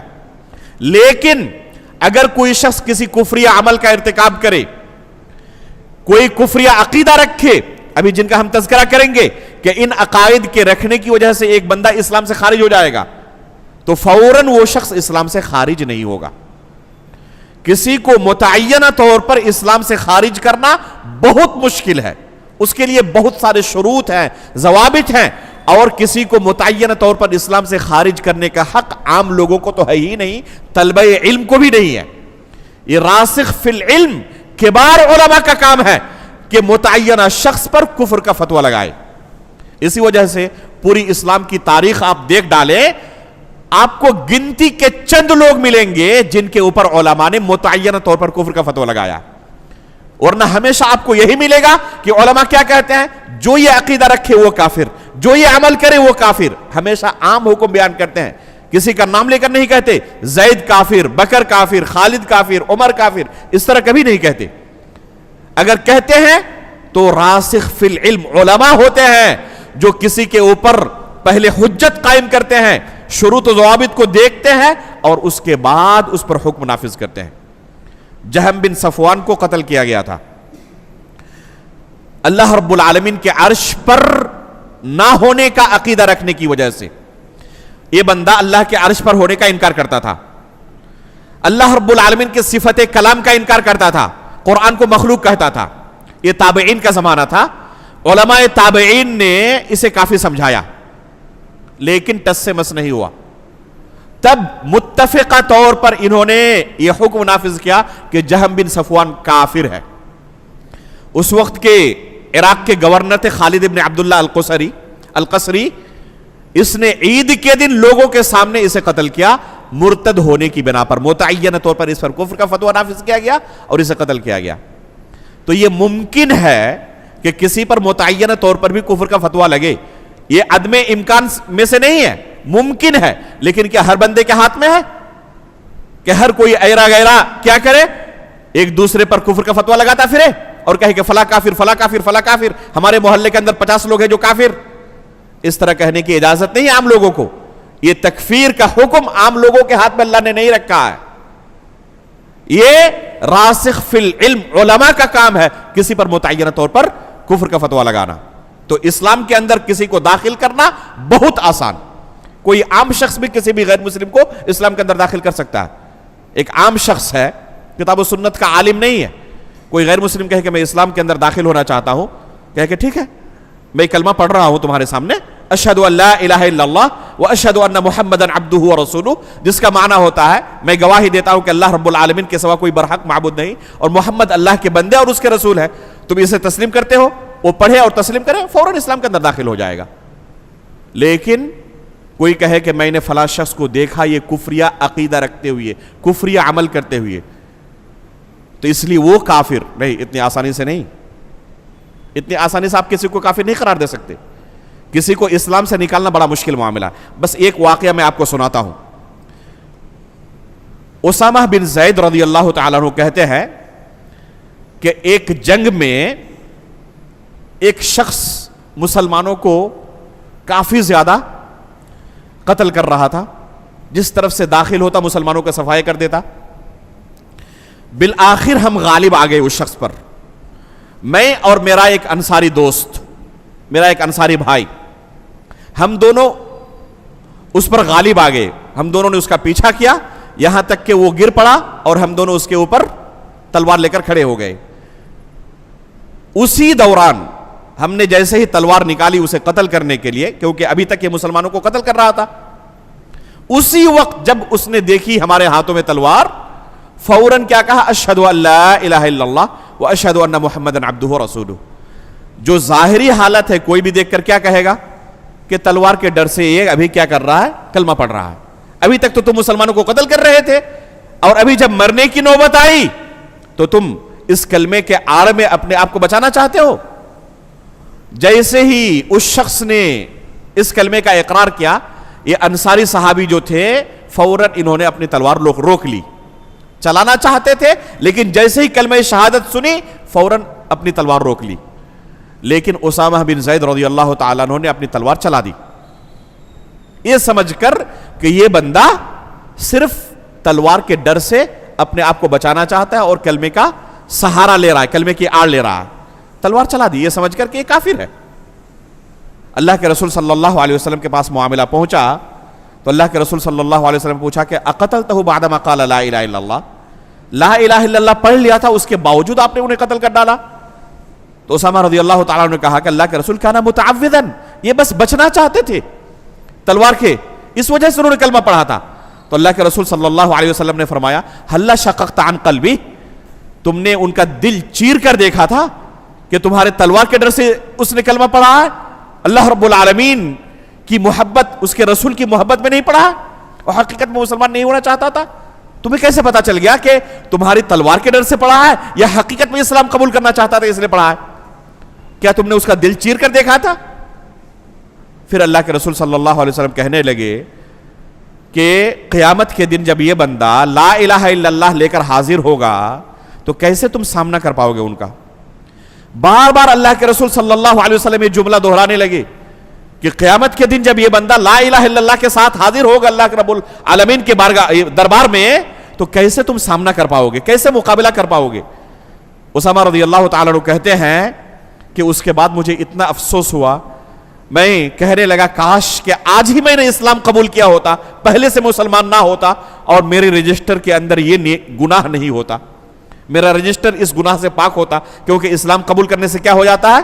تمام گناہ معاف ہو جاتے ہیں۔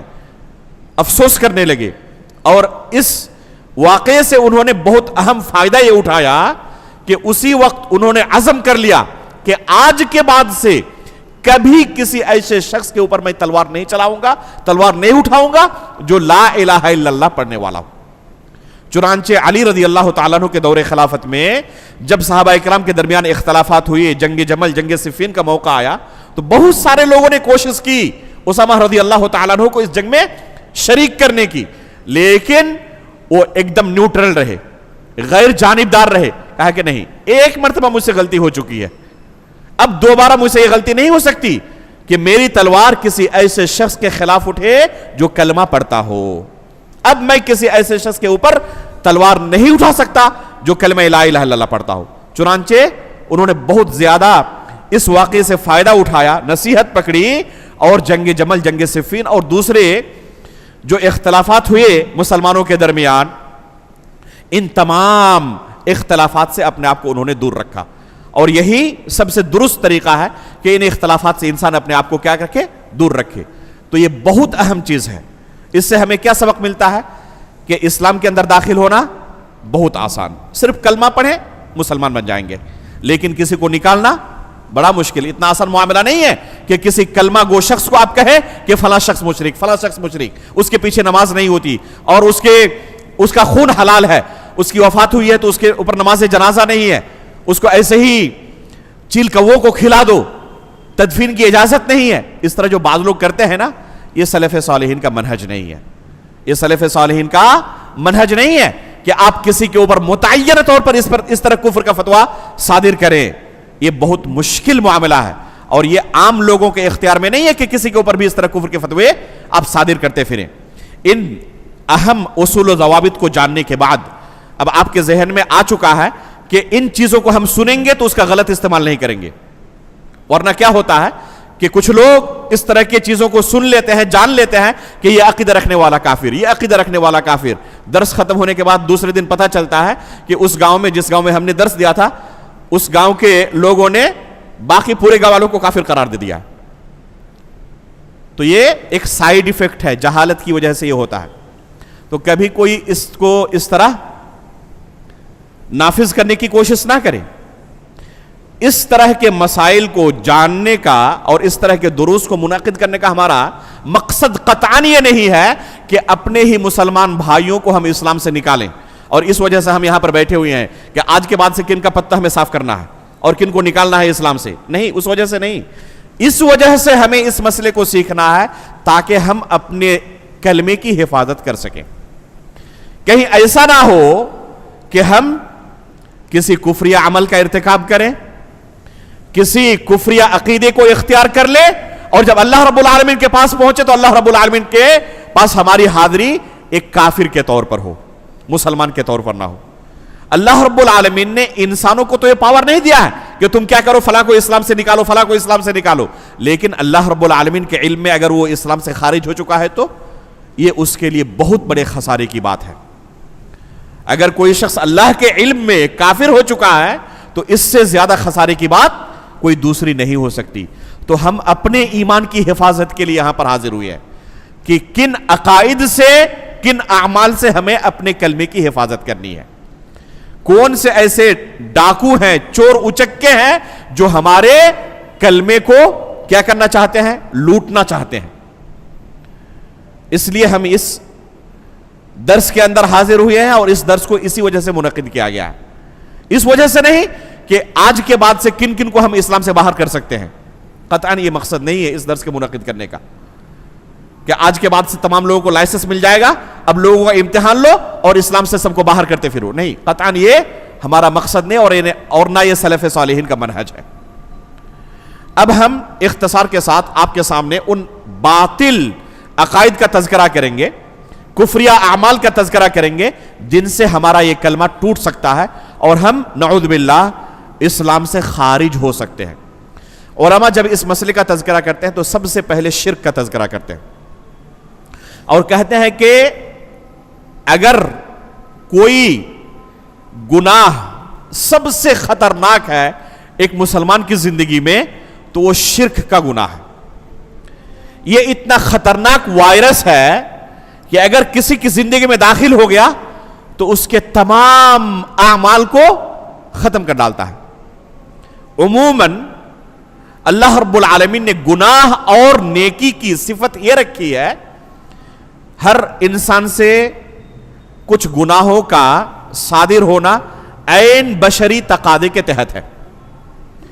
کوئی بھی انسان ایسا نہیں ہے جس سے پوری زندگی میں کوئی گناہ صادر نہ ہوا ہو, ایسا نہیں ہو سکتا ہے. اللہ کے رسول صلی اللہ علیہ وسلم کی ایک حدیث ہے صحیح مسلم کے اندر, لَوْ لَمْ تُذْنِبُوا لَذَهَبَ اللَّهُ بِكُمْ وَلَجَاءَ بِقَوْمٍ يُذْنِبُونَ فَيَسْتَغْفِرُونَ فَيَغْفِرُ اللَّهُ لَهُمْ. اگر تم گناہ نہ کرتے تو اللہ رب العالمین تمہیں ختم کر دیتا اور تمہاری جگہ ایسی قوم کو لاتا جو گناہ کرتے, گناہ کے بعد استغفار کرتے اور اللہ رب العالمین انہیں معاف کر دیتا استغفار کی وجہ سے. پتا چلا اس حدیث سے کہ گناہ کا ارتکاب یہ بشری تقاضے کے عین مطابق ہے. گناہیں صادر ہوں گی ہم سے, ہم انسان ہیں, فرشتے نہیں ہیں, لیکن اگر کبھی کسی کی زندگی میں کوئی گناہ سرزد ہو جائے فوراً اسے توبہ کرنا چاہیے اور توبہ کرنے کے بعد انسان اسی طرح ہو جاتا ہے جیسے اس نے گناہ کیا ہی نہیں ہے. التائب من الذنب کمن لا ذنب له. اس لیے سب سے پہلے ہمیں جس گناہ کے بارے میں فکر کرنی چاہیے کون سا گناہ ہے؟ وہ شرک کا گناہ ہے. عموماً گناہ اور نیکی کی صفت شریعت نے یہ رکھی ہے کہ اگر کسی کی زندگی میں نیکی ہے اور گناہ بھی ہے تو نیکیاں جس قدر اس کی زندگی میں زیادہ ہوں گی اسی قدر گناہیں ختم ہوتی جائیں گی. آپ نے شیطان کے چکر میں پڑھ کر کوئی گناہ کر لیا, اس کے بعد نیکی کریں, یہ نیکی اس گناہ کو ڈیلیٹ کر دے گی. اللہ کے رسول صلی اللہ علیہ وسلم کی بہت ہی عظیم وصیت ہے, اتبع السیئۃ الحسنۃ تمحوها. اگر کبھی تم سے کوئی گناہ سرزد ہو جائے تو کیا کرو؟ فوراً نیکی انجام دو, نیکی والا کوئی عمل کرو, یہ نیکی اس گناہ کو کیا کر دے گی؟ ڈیلیٹ کر دے گی, ختم کر دے گی. تو یہ اصل صفت ہے کہ نیکی گناہ کو کیا کرتی ہے؟ ختم کر دیتی ہے. لیکن ایک گناہ ایسا ہے جو اس کا برعکس اثر دکھاتا ہے, یہ گناہ تمام نیکیوں کو ختم کر ڈالتا ہے. اور وہ گناہ کون سا گناہ ہے؟ وہ گناہ شرک کا گناہ ہے. وَلَوْ أَشْرَكُوا لَحَبِطَ عَنْهُمْ مَا كَانُوا يَعْمَلُونَ. اللہ رب العالمین نے 18 انبیاء اکرام کا تذکرہ کیا, عام لوگوں کا نہیں, ہم جیسے گناہگاروں کا نہیں, انبیاء اکرام کا نام لے کر. اور آخر میں کیا کہا؟ وَلَوْ أَشْرَكُوا لَحَبِطَ عَنْهُمْ مَا كَانُوا يَعْمَلُونَ. یہ تمام کے تمام انبیاء اگر شرک کرے نا تب بھی ان کے تمام اعمال برباد ہو جائیں گے. اللہ کے رسول صلی اللہ علیہ وسلم کو خطاب کرتے ہوئے اللہ رب العالمین نے فرمایا لَإِنْ أَشْرَكْتَ لَيَحْبَطَنَّ عَمَلُكَ وَلَتَكُونَنَّ مِنَ الْخَاسِرِينَ. اے رسول اگر آپ نے بھی شرک کیا نا تو آپ کے بھی تمام اعمال برباد ہو جائیں گے. اگر رسول کے تمام اعمال برباد ہو جائے تو ہم جیسے گنہگاروں کے اعمال باقی رہ سکتے ہیں؟ یہ اتنا خطرناک وائرس ہے کہ اللہ رب العالمین اس گناہ کو معاف نہیں کرتا جب تک کہ بندہ توبہ نہ کرے. ان اللہ لا یغفر ان یشرک بہ ویغفر ما دون ذلک لمن یشاء. اللہ رب العالمین شرک کا گناہ معاف نہیں کرتا, اس کے علاوہ جو اس سے چھوٹے گناہ ہیں اللہ تعالیٰ جسے چاہے معاف کر سکتا ہے. اس لیے سب سے زیادہ ہمیں جس گناہ کے بارے میں احتیاط برتنی ہے وہ کون سا گناہ ہے؟ وہ شرک کا گناہ ہے۔ عموماً لوگ شرک کے بارے میں یہ تصور رکھتے ہیں کہ شرک کا مطلب یہ ہے کسی دیوی دیوتا کے سامنے جا کر سر جھکائیں، کسی مورتی کے سامنے جا کر سر جھکائیں، سجدہ کریں تو ہی شرک ہو سکتا ہے، یا کسی قبر پر جا کر سجدہ کریں، کسی قبر پر جا کر جانور ذبح کریں، چڑھاوے چڑھائیں، طواف کریں، چادر چڑھائیں، تبھی شرک ہو سکتا ہے، ورنہ شرک نہیں ہو سکتا۔ یہ بہت بڑی غلط فہمی ہے۔ شرک کی بے شمار قسمیں ہیں، ان میں بہت ساری قسمیں شرک اصغر ہے، بہت ساری شرک اکبر ہے، لیکن شرک اصغر بھی کسی بھی وقت شرک اکبر میں بدل سکتا ہے۔ شرک اصغر بھی کسی بھی وقت شرک اکبر میں بدل سکتا ہے۔ اور ہمارا جو یہ مسلم معاشرہ ہے وہ حقیقت میں شرک کے شکنجے میں جکڑا ہوا ہے۔ بہت سارے لوگ دنوں رات شرکیہ اعمال انجام دیتے ہیں اور انہیں احساس بھی نہیں ہے کہ میں شرکیہ عمل انجام دے رہا ہوں۔ ان کی اگر فہرست بنائی جائے تو لمبی فہرست بنے گی۔ اسی بارے میں یہ ایک کتاب اسی مہینے یہ آئی ہے، شرک کے شکنجے میں جکڑا ہوا ہمارا مسلم معاشرہ۔ اس کے اندر جو ہمارے اس معاشرے کے اندر، آپ عرب ممالک میں جائیں کچھ الگ آپ کو معاشرہ ملے گا، افریقی ممالک میں جائیں، یورپی ممالک میں جائیں کچھ الگ آپ کو معاشرہ ملے گا، لیکن ہمارے اس معاشرے کے اندر، بر صغیر کے اندر جو جس میں ہم زندگی گزار رہے ہیں، اس کے اندر جن جن شرکیہ اعمال کے اندر ہم گھرے ہوئے ہیں، جکڑے ہوئے ہیں، ان کا تذکرہ ہم نے اس کتاب کے اندر کیا ہے۔ بس میں آپ کو سامنے ابھی چونکہ وقت نہیں ہے کہ تفصیل بیان کی جائے، فہرست سے چند چیزیں بیان کر رہا ہوں۔ کچھ چیزیں تو بہت واضح ہیں، جو مزاروں کا شرک ہے یہ تو سب کے لیے واضح ہے۔ آپ چلے جائیں اجمیر شریف، آپ کو غیر مسلموں کے ساتھ اکثر و بیشتر کون ملیں گے؟ مسلمان ملیں گے، اور یہ کیا کرتے ہیں وہاں پر؟ اپنی آنکھوں سے دیکھ کر آئیں۔ کہا جاتا ہے کہ شرک کرنے والے کے پاس عقل نام کی چیز نہیں ہوتی ہے۔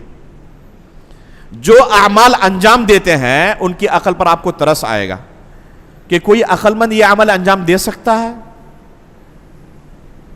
افسوس ہوتا ہے، بعض لوگ ڈاکٹر ہیں، انجینئر ہیں، بعض وکیل ہیں، سپریم کورٹ میں جج ہیں، اور اس کے باوجود بھی ان مزارات پہ جاتے ہیں اور ایسے اعمال انجام دیتے ہیں کہ ایک ادنا درجے کا بھی عقل رکھنے والا وہ عمل انجام نہیں دے سکتا۔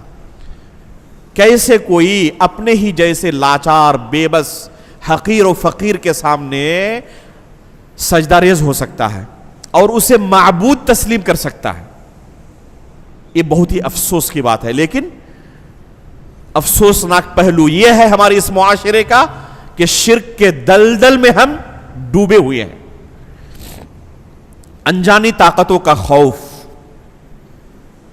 تقریباً ہر گھر میں موجود ہے، بلکہ جو لوگ قرآن و حدیث کا درس دیتے ہیں، شیخ الحدیث ہیں، ان کے گھر میں بھی چلے جائیں، اگر ان کے گھر میں اس طرح کا کوئی حادثہ ہوا ہے جن و شیاطین کا، تو پائیں گے کہ وہ شیخ الحدیث بھی ان جن و شیاطین سے نجات پانے کے لیے وہی طریقہ، شرکیہ طریقہ اختیار کرتے ہیں جو ایک جاہل اختیار کرتا ہے۔ یہ اپنی آنکھوں کا دیکھا ہوا معاملہ ہے کہ شخص مدرسے میں اہل حدیث ہیں، صحیح بخاری کا درس دے رہے ہیں، اور خود ان کے گھر میں کوئی شخص اس طرح کے کسی مرض میں مبتلا ہو گیا، جن پکڑ لیا ہے، شیطان پکڑ لیا ہے۔ اور ہمارے اس معاشرے میں شیطان پکڑنا کس کو کہتے ہیں؟ کس کے بارے میں ہم کہتے ہیں کہ فلاں کو شیطان پکڑ لیا؟ اگر جسمانی کسی کو شیطان نقصان پہنچائے تو اس کے بارے میں ہم کہتے ہیں کہ فلاں کو شیطان پکڑ لیا ہے، کہتے ہیں نا؟ حالانکہ شیطان کی یہ اصل ڈیوٹی نہیں ہے، شیطان کا یہ اصل ہدف اور یہ اصل ٹارگٹ نہیں ہے کہ آپ کو جسمانی تکلیف پہنچائے۔ یہ اس کے ثانوی دویم درجے کی ڈیوٹی کہہ سکتے ہیں آپ۔ کبھی کسی کے ساتھ رنجش میں آ کر ہو سکتا ہے کہ شیطان اس طرح کی حرکت کرے، اصل شیطان کا مقصد آپ کو اس طرح کا نقصان پہنچانا نہیں ہے۔ کیا مقصد ہے اصل شیطان کا؟ کسی طرح جنت سے آپ کو دور کر دے، جہنم کے اندر آپ کو داخل کر دے۔ یہ اصل شیطان کا ٹارگٹ ہے، یہ اصل اس کا ہدف ہے، اور شیطان اپنے اس ٹارگٹ کو حاصل کرنے کے لیے دنوں رات محنت کر رہا ہے، اور ہر شخص کے ساتھ شیطان لگا ہوا ہے۔ ایک بندہ فجر کی نماز سے غافل ہے، بلکہ نمازوں سے غافل ہے، اور بے شمار گناہیں صبح و شام انجام دیتا ہے، اس کے باوجود اسے احساس نہیں ہے کہ اس کو شیطان پکڑا ہوا ہے، شیطان کے زیر اثر ہے، اسے اس کا احساس نہیں ہے. اور کسی کو شیطان جسمانی طور پر نقصان پہنچائے تو کہتے کہ فلاں کو شیطان پکڑ لیا ہے. اس سے بڑا شیطان تمہیں پکڑا ہوا ہے لیکن تمہیں احساس نہیں ہے. اب اس شیطان کے اثر سے پاک ہونے کے لیے، نجات پانے کے لیے کیا کرنا ہے؟ تو اب جاتے ہیں کاہنوں کے پاس، نجومیوں کے پاس، اور وہ جو کچھ علاج بتاتے ہیں ان علاجوں پر عمل کرتے ہیں، تعویذ و گنڈے کا سہارا لیتے ہیں. آپ کو جانڈس کی بیماری ہو گئی ہے، کیا کرتے ہیں بعض لوگ؟ اس طرح کے کاہنوں کے پاس جاتے ہیں، اور وہ آپ کو کیا علاج دیتے ہیں؟ ایسا علاج جو کوئی بھی عقل مند تسلیم نہیں کر سکتا. آپ کو کہیں گے کوئی ایک خاص دن، مثال کے طور پر بعض اس طرح کے کاہنوں کو دیکھا ہم نے، سوموار کے دن رات کے 10 بجے گھر کے پچھواڑے میں کمر تک گڈھا کھودیں اور ایک درخت دے رہا ہوں، اس کو جا کے اس میں گاڑ دیں. ٹائمنگ پرفیکٹ ہونی چاہیے. اب ذرا بتائیں کہ اس مرض کا اس طریقہ علاج سے کیا تعلق ہے؟ کوئی تعلق ہے؟ آپ اپنے معاشرے کا جائزہ لیں اور دیکھیں کہ بیماریوں سے نجات پانے کے لیے، خصوصاً وہ بیماریاں جو جن و شیاطین سے جڑی ہوئی ہیں، نجات پانے کے لوگ کیا کیا طریقہ اختیار کرتے ہیں. ایک خاص موضوع ہے، اس کے اندر داخل ہو تو گھنٹوں کی ضرورت ہے. تو اس کتاب کے اندر ہم نے ان تمام ہمارے اس معاشرے کے اندر جو شرکیہ اعمال پائے جاتے ہیں ان کا تذکرہ کرنے کی ہم نے کوشش کی ہے. تو ایک انجانی طاقتوں کا خوف، اسی طرح کتا، بلی، کوا اور دیگر جانوروں سے بدفعلی لینا، غیر اللہ سے استغاثہ کرنا. آپ دیکھیں گے کچھ لوگوں کو کوئی وزنی سامان اٹھانا ہو تو ایک ساتھ سب کیا کہتے ہیں؟ یا علی. مسلم غیر مسلم سب اس کے اندر شامل. آپ نے دیکھا ہوگا جو لوگ ریلوے پر کام کرتے ہیں، وہ ٹریک وغیرہ اٹھاتے ہیں تو اکیلے اٹھانا مشکل ہے، کئی لوگ مل کر، آپ وہاں پر کھڑے ہو کر سنیے کہ کیا کہتے ہیں. اس وقت ایک ہی ساتھ سب آواز لگائیں گے یا علی کہہ کے. کیا ہے یہ یا علی؟ اگر پکارنا ہے تو اللہ رب العالمین کو پکارنا چاہیے. کوئی کسی مرض کی دوا بہت ہی زیادہ کارگر ہو، اس دوا کے بارے میں ایک لفظ بہت زیادہ مشہور ہے، یہاں تک کہ قرآن و حدیث پڑھانے والوں سے بھی ہم نے یہ لفظ سنا ہوا ہے. کیا کہتے ہیں؟ کہ یہ دوا رامبان علاج ہے. رامبان کیا ہے؟ غور کیا آپ نے؟ اس طرح کے شرکیہ الفاظ اور کفریہ عقائد ہمارے اس معاشرے کے اندر بھرے پڑے ہیں. تو ان تمام شرکیہ اعمال و افکار سے ہمیں نجات پانے کی ضرورت ہے، ورنہ یہ ہمارے کلمے کو تہس نہس کر کے رکھ دینے والے ہیں. اس لیے سب سے زیادہ ہمیں جس چیز کی فکر کرنی ہے کہ کہیں ایسا نہ ہو کہ ہماری زندگی میں شرک داخل ہو جائے. ہم اتنے حسن ظن کے شکار ہوتے ہیں، خوش فہمی میں مبتلا ہوتے ہیں، ہم سوچتے ہیں کہ ہم اتنے پکے سچے موحد، ہماری زندگی میں کیسے شرک داخل ہو سکتا ہے. اس لیے اس بارے میں غور ہی نہیں کرنا چاہتے، کہیں ہماری زندگی میں شرک تو داخل نہیں ہو گیا. آپ پڑھیں قرآن کریم، ابراہیم علیہ السلام، اور ابراہیم علیہ السلام کون تھے بیان کرنے کی ضرورت نہیں ہے. دعا کر رہے اللہ رب العالمین سے، وَجُنُبْنِي وَبَنِيَّ أَن نَعْبُدَ الْأَصْنَامَ، اللہ مجھے اور میرے بیٹوں کو بتوں کی عبادت سے محفوظ رکھ. خود نبی، ان کے بیٹے بھی نبی، اور اس کے باوجود اللہ رب العالمین سے توفیق کی دعا طلب کر رہے ہیں کہ اللہ مجھے شرک سے محفوظ رکھ، میرے بیٹوں کو شرک سے محفوظ رکھ. تو ہمیں کتنی فکر کرنی چاہیے شرک سے. اس لیے ہمیں سب سے زیادہ اس بارے میں غور و فکر کرنی چاہیے کہ کہیں ہماری زندگی میں شرک تو داخل نہیں ہو رہا ہے. شرک کی اور بہت ساری قسمیں ہیں جن میں بہت سارے اچھے خاصے متقی و پرہیزگار اور جماعت اہل حدیث سے جڑے ہوئے لوگ بھی موجود ہیں. ابھی وقت نہیں کہ اس تفصیل میں ہم جائیں. اب دوسرے نمبر پر آتے ہیں، وہ ہے کہ اگر کوئی شخص کسی ولی، پیر، خواجہ، غریب نواز یا کسی بھی انسان کا وسیلہ پکڑے اللہ رب العالمین سے کچھ طلب کرنے کے لیے، اور یہ عقیدہ رکھے کہ اللہ رب العالمین تک ہم ڈائریکٹ نہیں پہنچ سکتے ہیں، اور کیا کہے کہ ہم اگر کسی وزیر سے ملنا چاہیں تو کیا ڈائریکٹ مل سکتے ہیں؟ پہلے پیغام بھجوانا پڑتا ہے، اپوائنٹمنٹ لینا پڑتا ہے، اور اس کے بعد پھر ملاقات ہو پاتی ہے۔ تو بغیر واسطے کے اور وسیلے کے ہم جب ایک وزیر سے نہیں مل سکتے، ایک تھانے دار سے نہیں مل سکتے، تو اللہ رب العالمین سے کیسے ڈائریکٹ طلب کر سکتے ہیں؟ اب ذرا سوچیں کہ اللہ رب العالمین کو ایک مخلوق کے ساتھ یہ بندہ تشبیہ دے کر کتنی بڑی توہین کر رہا ہے۔ اللہ رب العالمین کیا فرماتے ہیں؟ ادعونی استجب لکم، تم مجھ سے ڈائریکٹ مانگو، میں تمہاری دعا قبول کرنے والا ہوں۔ اگر کوئی شخص اللہ رب العالمین سے ڈائریکٹ طلب نہیں کرتا اور کسی دوسرے کا وسیلہ پکڑتا ہے تو اللہ رب العالمین نے اسے صاف لفظوں میں قرآن کریم کے اندر شرک کہا ہے کہ یہ شرک ہے۔ جو کفار مکہ کا شرک تھا اس کے بہت سارے اقسام میں سے ایک واضح شرک کی قسم یہی طریقہ تھا۔ وہ کیا کرتے تھے؟ جن معبودوں کی عبادت کرتے تھے ان کو اپنا شافع سمجھتے تھے اور کہتے تھے کہ یہ صرف ہمارے لیے وسیلہ کی حیثیت رکھتے ہیں۔ ہؤلاء شفعاؤنا عند اللہ، دیکھیں اصل ہم اللہ کی عبادت کرنا چاہتے ہیں اور ہمیں اس کا اجر بھی اللہ تعالیٰ سے لینا ہے، لیکن یہ ہمارے لیے کیا ہے؟ سفارشی ہیں، ہمارے لیے ایک وسیلہ ہے۔ کہتے تھے ما نعبدہم الا لیقربونا الی اللہ زلفی، ان کی عبادت بس اس لیے ہم کرتے ہیں تاکہ یہ ہمیں اللہ کے قریب کر دے۔ تو قربت کن کی مقصود ہے؟ اللہ کی، اور یہ بس ایک وسیلہ ہے۔ تو کفار مکہ کے شرک کی ایک قسم اللہ رب العالمین نے یہی وسیلہ پکڑنا ذکر کیا۔ اگر کسی کا مقصد اچھا ہے تو اس مقصد کے اچھا ہونے کی وجہ سے اس کا شرکی عمل توحید نہیں بن جائے گا، وہ شرک ہی رہے گا۔ اس لیے اگر آپ کا مقصد اچھا ہے تو طریقہ بھی وہی اختیار کرے جو اللہ کے رسول صلی اللہ علیہ وسلم نے سکھلایا۔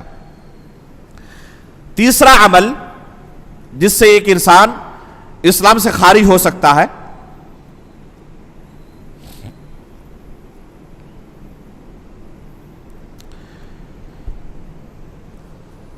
وہ یہ عقیدہ ہے کہ جن کے کفر و شرک پر تمام علماء کا اجماع ہے انہیں کافر نہ سمجھنا، اور دنیا کے تمام مذاہب کو کہنا کہ ہر مذہب سچا ہے، ہر دھرم سچا ہے۔ آپ پائیں گے بعض لوگوں کو دین کے معاملے میں حد درجہ اپنے آپ کو کیا دکھاتے ہیں وہ کہ ہم معتدل ہیں یا کھلے مزاج کے ہیں، ہمارے یہاں تنگی نہیں ہے، اور دین کے معاملے میں وہ کیا کرتے ہیں؟ اپنی وسعت دکھاتے ہوئے کہتے ہیں کہ چاہے آپ کیا کریں، اللہ رب العالمین کی عبادت کریں چاہے کسی دوسرے کی عبادت کریں، بس طریقہ الگ الگ ہے، سب ایک ہی اللہ رب العالمین کو ہی پوجنا چاہتے ہیں۔ آپ کا طریقہ تھوڑا سا الگ ہے، ہمارا طریقہ تھوڑا سا الگ ہے، تمام دھرم سچے ہیں، ہم کسی بھی دھرم کو غلط نہیں کہہ سکتے۔ تو یہ عقیدہ اور یہ عمل اسے اسلام سے خارج کر دے گا۔ اللہ رب العالمین کا ارشاد ہے ان الدین عند اللہ الاسلام، اللہ رب العالمین کے نزدیک مقبول دین فقط اور فقط اسلام ہے۔ جس کلمے کا اقرار کر کے وہ مسلمان ہوا ہے اس کلمے کے دو رکن ہیں۔ پہلا رکن ہے کہ اللہ رب العالمین کو برحق معبود مانے، اور دوسرا رکن کیا ہے؟ اللہ کے علاوہ جن معبودوں کی عبادت کی جاتی ہے، پرستش کی جاتی ہے، ان کو باطل قرار دے۔ اب اگر کوئی شخص اللہ کے علاوہ دوسرے معبودوں کی حمایت کر رہا ہے تو ایسا شخص مسلمان باقی نہیں رہتا۔ اللہ کے علاوہ کسی بھی معبود کی ذرہ برابر بھی اگر کوئی شخص حمایت کرتا ہے اور اس کے لیے اسپیس نکالتا ہے تو ایسا شخص مسلمان باقی نہیں رہتا، اسلام سے خارج ہو جاتا۔ لہذا اگر کوئی شخص کہے کہ یہود بھی مسلمان، نصارہ بھی مسلمان، مجوس بھی مسلمان. میں کسی کو غیر مسلم نہیں کہہ سکتا، کسی کو کافر نہیں کہہ سکتا. الگ الگ طریقہ ہے لوگوں کا. لوگوں نے فلاں کو اپنا رب بنایا ہے، فلاں کو رب بنایا ہے. در حقیقت سب ایک ہی اللہ کی عبادت کرنا چاہتے، بس طریقہ الگ ہے. تو یہ عقیدہ اسے کیا کرے گا؟ دین اسلام سے خارج کر دے گا. ایسا شخص مسلمان باقی نہیں رہے گا. بہت سارے لوگ دین کے معاملے میں اس طرح کے کھلواڑ کرتے ہیں، اور یہ انتہائی خطرناک قسم کا عقیدہ ہے، خطرناک قسم کی فکر ہے. اس سے ہمیں حد درجہ احتیاط کرنا چاہیے. دنیاوی معاملات میں آپ لوگوں کے ساتھ حسن تعامل کریں، دل کھول کر ان کا ساتھ دیں، لیکن دین کے معاملے میں نہیں. چوتھی چیز جس سے ایک انسان دائرہ اسلام سے خارج ہو سکتا ہے، اسے بیان کرنے کے بعد انشاءاللہ ہم 5 منٹ کے لیے رکیں گے چائے نوشی کے لیے، اور پھر اس کے بعد انشاءاللہ اسے جاری کریں گے. چوتھی چیز جس سے ایک انسان دین اسلام سے خارج ہو سکتا ہے وہ یہ ہے کہ کوئی انسانوں کے بنائے ہوئے قانون کو اللہ رب العالمین کے قانون سے افضل سمجھے، یا اللہ رب العالمین کے قانون کے برابر سمجھے، یا پھر اللہ رب العالمین کے قانون کو چھوڑ کر بندوں کے بنائے ہوئے قانون کے مطابق فیصلہ کرنا جائز سمجھے. تو ایسا بندہ دین اسلام سے خارج ہو جاتا ہے. اور اس کی دلیل وہی ہے جس کو ابھی ہم نے تھوڑی دیر پہلے بیان کیا تھا، وَمَن لَّمْ يَحْكُم بِمَا أَنزَلَ اللَّهُ فَأُولَٰئِكَ هُمُ الْكَافِرُونَ. اور ہم نے کہا تھا کہ خوارج اسی آیت سے استدلال کرتے ہوئے اپنے مسلمان بھائیوں کو کافر قرار دیتے ہیں. یہ آیت قرآن کی ایک بہت ہی عظیم آیت ہے، اور اسے سلف صالحین کے فہم کے مطابق سمجھنا ضروری ہے. علامہ ابن عبد البر رحمہ اللہ فرماتے ہیں کہ یہی آیت ہے جو خوارج کے منہج کی اور مذہب کی بنیاد ہے، جس پر خوارج نے اپنے منہج کی بنیاد رکھی ہے، اپنے مذہب کی بنیاد رکھی ہے، اور مسلمانوں کو کافر قرار دیتے ہیں. حالانکہ تمام کے تمام سلف صالحین کا اجماع ہے کہ خوارج نے جو مفہوم اس آیت سے مراد لیا ہے وہ باطل مفہوم ہے، وہ مفہوم درست نہیں ہے. درست مفہوم کیا ہے اس آیت کا؟ 3 صورتیں ایسی ہیں جن صورتوں میں ایک شخص انسانوں کے بنائے ہوئے قانون کو اگر فالو کرے تو کافر ہو جائے گا. پہلی صورت، اگر کوئی شخص اللہ رب العالمین کے نازل کردہ قانون کے بالمقابل انسانوں دوارا، انسانوں کے ذریعے تیار کیے ہوئے قانون کو کیا کہے؟ افضل کہے. مثال کے طور پر، مثال سے بات واضح ہو جائے گی. مثال کے طور پر ایک شخص شادی شدہ ہے، اس نے زنا کیا. اللہ رب العالمین کا قانون کیا ہے اس کے بارے میں؟ اسے رجم کر دیا جائے. اگر اسلامی حکومت ہوگی تو ایسے شخص کو کیا کیا جائے گا؟ رجم کیا جائے گا. اللہ رب العالمین کا قانون ہے کہ کوئی شخص اگر چوری کرے اور نصاب کو پہنچ جائے یہ چوری، تو اسلامی حکومت موجود ہو، قائم ہو، اس کا ہاتھ کاٹ دیا جائے گا. یہ اللہ رب العالمین کا قانون ہے. اب پارلیمنٹ میں لوگوں نے یہ فیصلہ کیا کہ چوری کرنے والے کی سزا 10 سال جیل ہے، اور شادی شدہ زانی کی سزا 20 سال جیل ہے. اللہ رب العالمین کا قانون ایک ہے، اور پارلیمنٹ میں لوگوں نے اپنی طرف سے ایک دوسرا قانون تیار کیا کہ اسے 10 سال 20 سال جیل کی سزا سنائی جائے. اور کیا نظریہ رکھ رہا ہے، کیا عقیدہ رکھ رہا ہے کہ اگر کوئی شخص اس جرم کے اندر پکڑا جائے تو چاہے آپ وہ سزا دے یا یہ سزا دے، دونوں سے انصاف قائم ہو جاتا ہے. البتہ جو ہم نے قانون بنایا ہے پارلیمنٹ میں، یہ اللہ رب العالمین کے نازل کردہ قانون سے اس زمانے میں افضل ہے.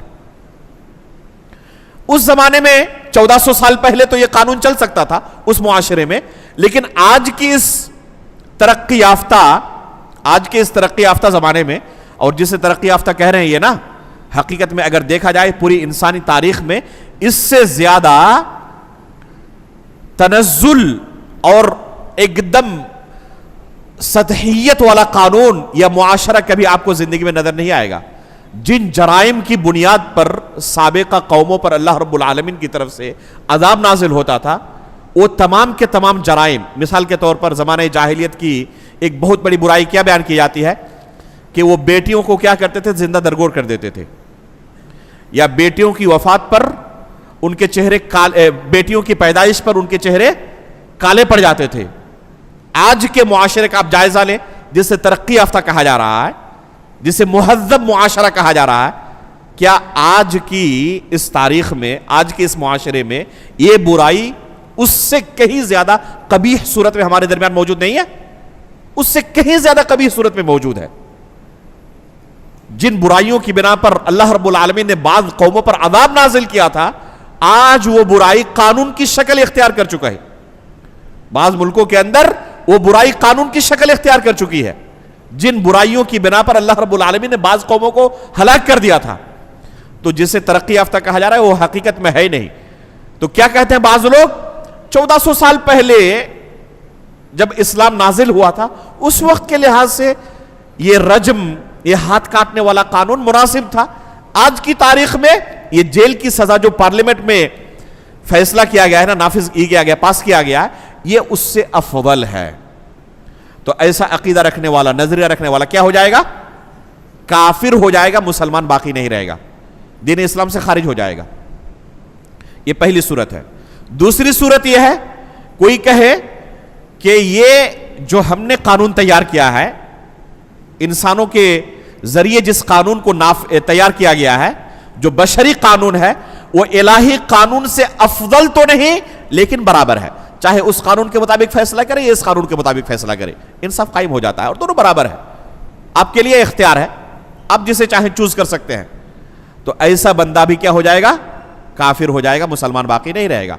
تیسری صورت کہ اگر کوئی شخص انسانوں کے ذریعے بنائی ہوئی قانون کے مطابق فیصلہ کرنے کو نہ افضل سمجھے نہ برابر سمجھے اللہ رب العالمین کے قانون کے، وہ کہہ رہا ہے کہ کہاں اللہ رب العالمین کا نازل کردہ قانون اور کہاں انسانوں کے ذریعے تیار کیا گیا قانون، دونوں میں کوئی موازنہ ہی نہیں ہے، نہ اس سے افضل نہ اس کے برابر۔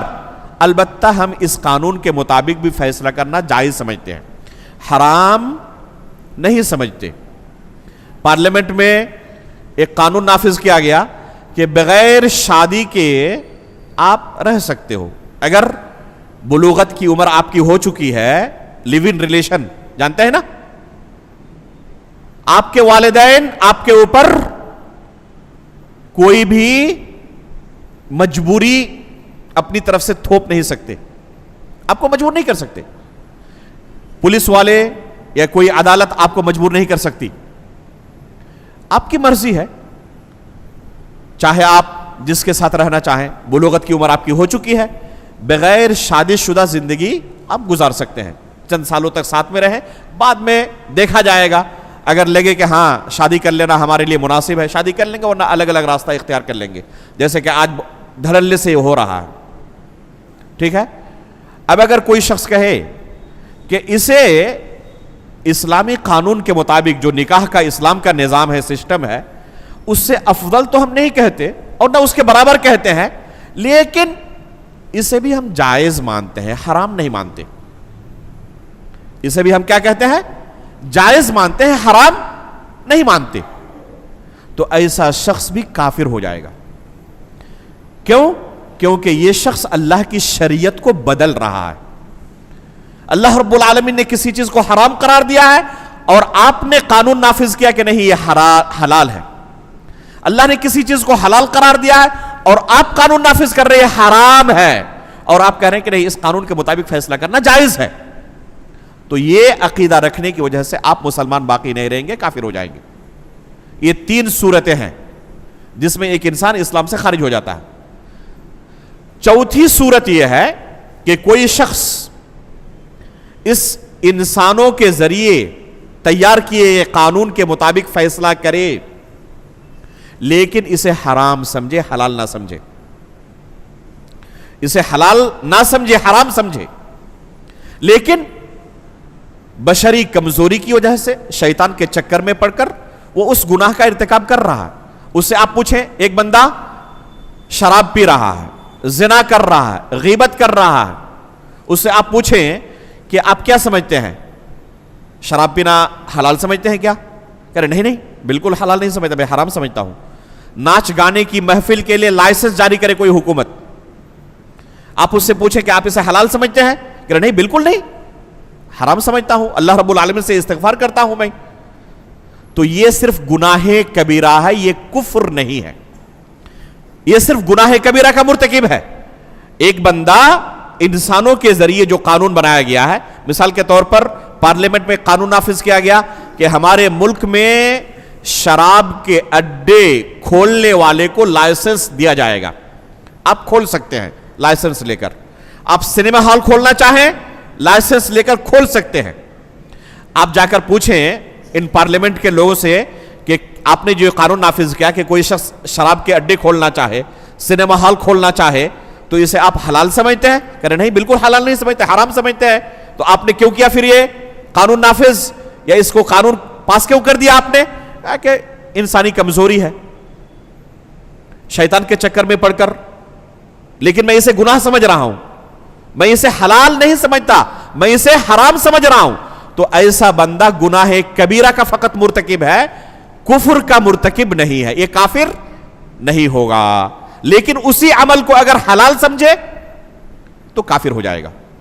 مثال کے طور پر ایک بندہ شراب پینے کو حلال سمجھے, گرچہ شراب نہ پی رہا ہو, پھر بھی وہ کیا ہو جائے گا؟ کافر ہو جائے گا, کیونکہ اللہ کی شریعت اس نے بدل ڈالی ہے. اللہ کی شریعت بدلنے کا حق کسی کو نہیں ہے. تو کوئی شخص اگر شریعت نہ بدلے, کہے کہ میں اسے حرام سمجھتا ہوں, لیکن اس حرام کام کے اندر اس حرام کام کے اندر مبتلا ہو, وہ ایک شخص سود لے رہا ہے, سود دے رہا, کوئی اس سے ادھار طلب کرے, کہے کہ ٹھیک ہے 100 روپیہ دوں گا لیکن 200 روپیہ لوں گا میں, اس سے آپ کہیں کہ تم اسے حلال سمجھتے ہو؟ اگر نہیں میں حرام سمجھتا ہوں لیکن لوں گا. تو یہ بندہ بس گناہ کبیرہ کا مرتکب ہے, کافر نہیں ہے. یہ ہے چوتھی صورت. اور پانچویں صورت یہ ہے کہ کوئی ایسا قانون نافذ کرے جو انسانیت کی مصلحت کے لیے ہو یا اسلام کی مصلحت کے لیے ہو. تو ایسے قانون کو حرام بھی نہیں کہا جائے گا, یہ جائز ہے. مثال کے طور پر اس روڈ میں آپ 80 کی اسپیڈ سے ہی گاڑی چلا سکتے ہیں, اس سے زیادہ کی اسپیڈ سے نہیں چلا سکتے. کیوں؟ کیونکہ یہاں پر بہت سارے اسکول ہیں, چھوٹے بچے چلتے ہیں, یہاں 40 کی اسپیڈ سے آپ کو چلانا پڑے گا.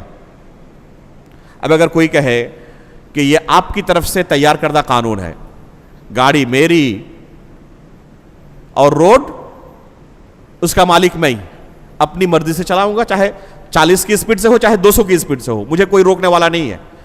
آپ اگر 40 کی اسپیڈ کی قید لگا رہے ہیں تو قرآن و سنت سے دلیل دیں. ظاہر سی بات ہے کہ قرآن و سنت کے اندر اس کی دلیل نہیں ملے گی, تو یہ آپ کی طرف سے نافذ کیا گیا قانون ہے نا. تو اگر کوئی شخص کہے کہ اس قانون کو نافذ کرنے کی وجہ سے آپ کافر ہو گئے, کیوں؟ کیونکہ الہی قانون کے علاوہ بشری قانون ہم شرک سمجھتے ہیں, اس کو کفر سمجھتے ہیں, اور یہ بشری قانون ہے, اس وجہ سے یہ کفریہ قانون ہے, ہم اس کفریہ قانون کو نہیں مانتے. آپ پائیں گے آج بھی بے شمار لوگوں کو بلاد عرب کے اندر خصوصی طور پر وہ حکمرانوں کو کافر کہتے ہیں. بعض لوگوں سے بات چیت ہوئی, کس وجہ سے بھائی؟ کہ وہ اللہ رب العالمین کے قانون کو چھوڑ کر انسانوں کے ذریعے تیار کیے گئے قانون کے مطابق پورا ملک چلا رہے ہیں. میں کہا کہ جیسے کوئی مثال دے, تو انہوں نے مثالیں کیا دی؟ لیبر قانون, وہاں پر اکثر و بیشتر کیا رہتے ہیں سعودی عرب کے اندر؟ کام کرنے والے لوگ رہتے ہیں. تو لیبر قانون جو وہاں پر ہے, کفالت کا سسٹم ہے, تو ان قوانین کو دکھا کر کہنے کہ یہ تو اللہ رب العالمین کی طرف سے نازل کردہ نہیں ہے. ٹریفک رول جو ہے, ٹریفک سے جڑے ہوئے جو قوانین ہیں, ان قوانین کو دکھا کر یہ سب تو انسانوں کے ذریعے تیار کیا گیا قانون ہے, اللہ کی طرف سے نازل کیا گیا نہیں ہے. وَمَن لَّمْ يَحْكُم بِمَا أَنزَلَ اللَّهُ فَأُولَٰئِكَ هُمُ الْكَافِرُونَ. یہی ان کے علماء نے سکھایا ہوا ہے, اس وجہ سے یہ سب کے سب کافر ہو گئے. حالانکہ یہ پانچویں قسم کیا ہے؟ جائز ہے, یہ حرام بھی نہیں ہے, بلکہ بسا اوقات مطلوب ہے. اسی وجہ سے اگر کوئی شخص کسی روڈ پر وہاں پر اسٹیکر لگا ہوا ہے کہ 80 کی اسپیڈ سے زیادہ آپ نہیں چلا سکتے, اور کوئی اس سے زیادہ کی اسپیڈ سے گاڑی چلائے اور ایکسیڈنٹ کر دے, تو آپ پائیں گے سعودی علماء کے فتاوے موجود ہیں, چونکہ وہاں پر شریعت کا قانون نافذ ہے. باضابطہ وہ کہتے ہیں کہ اگر اسی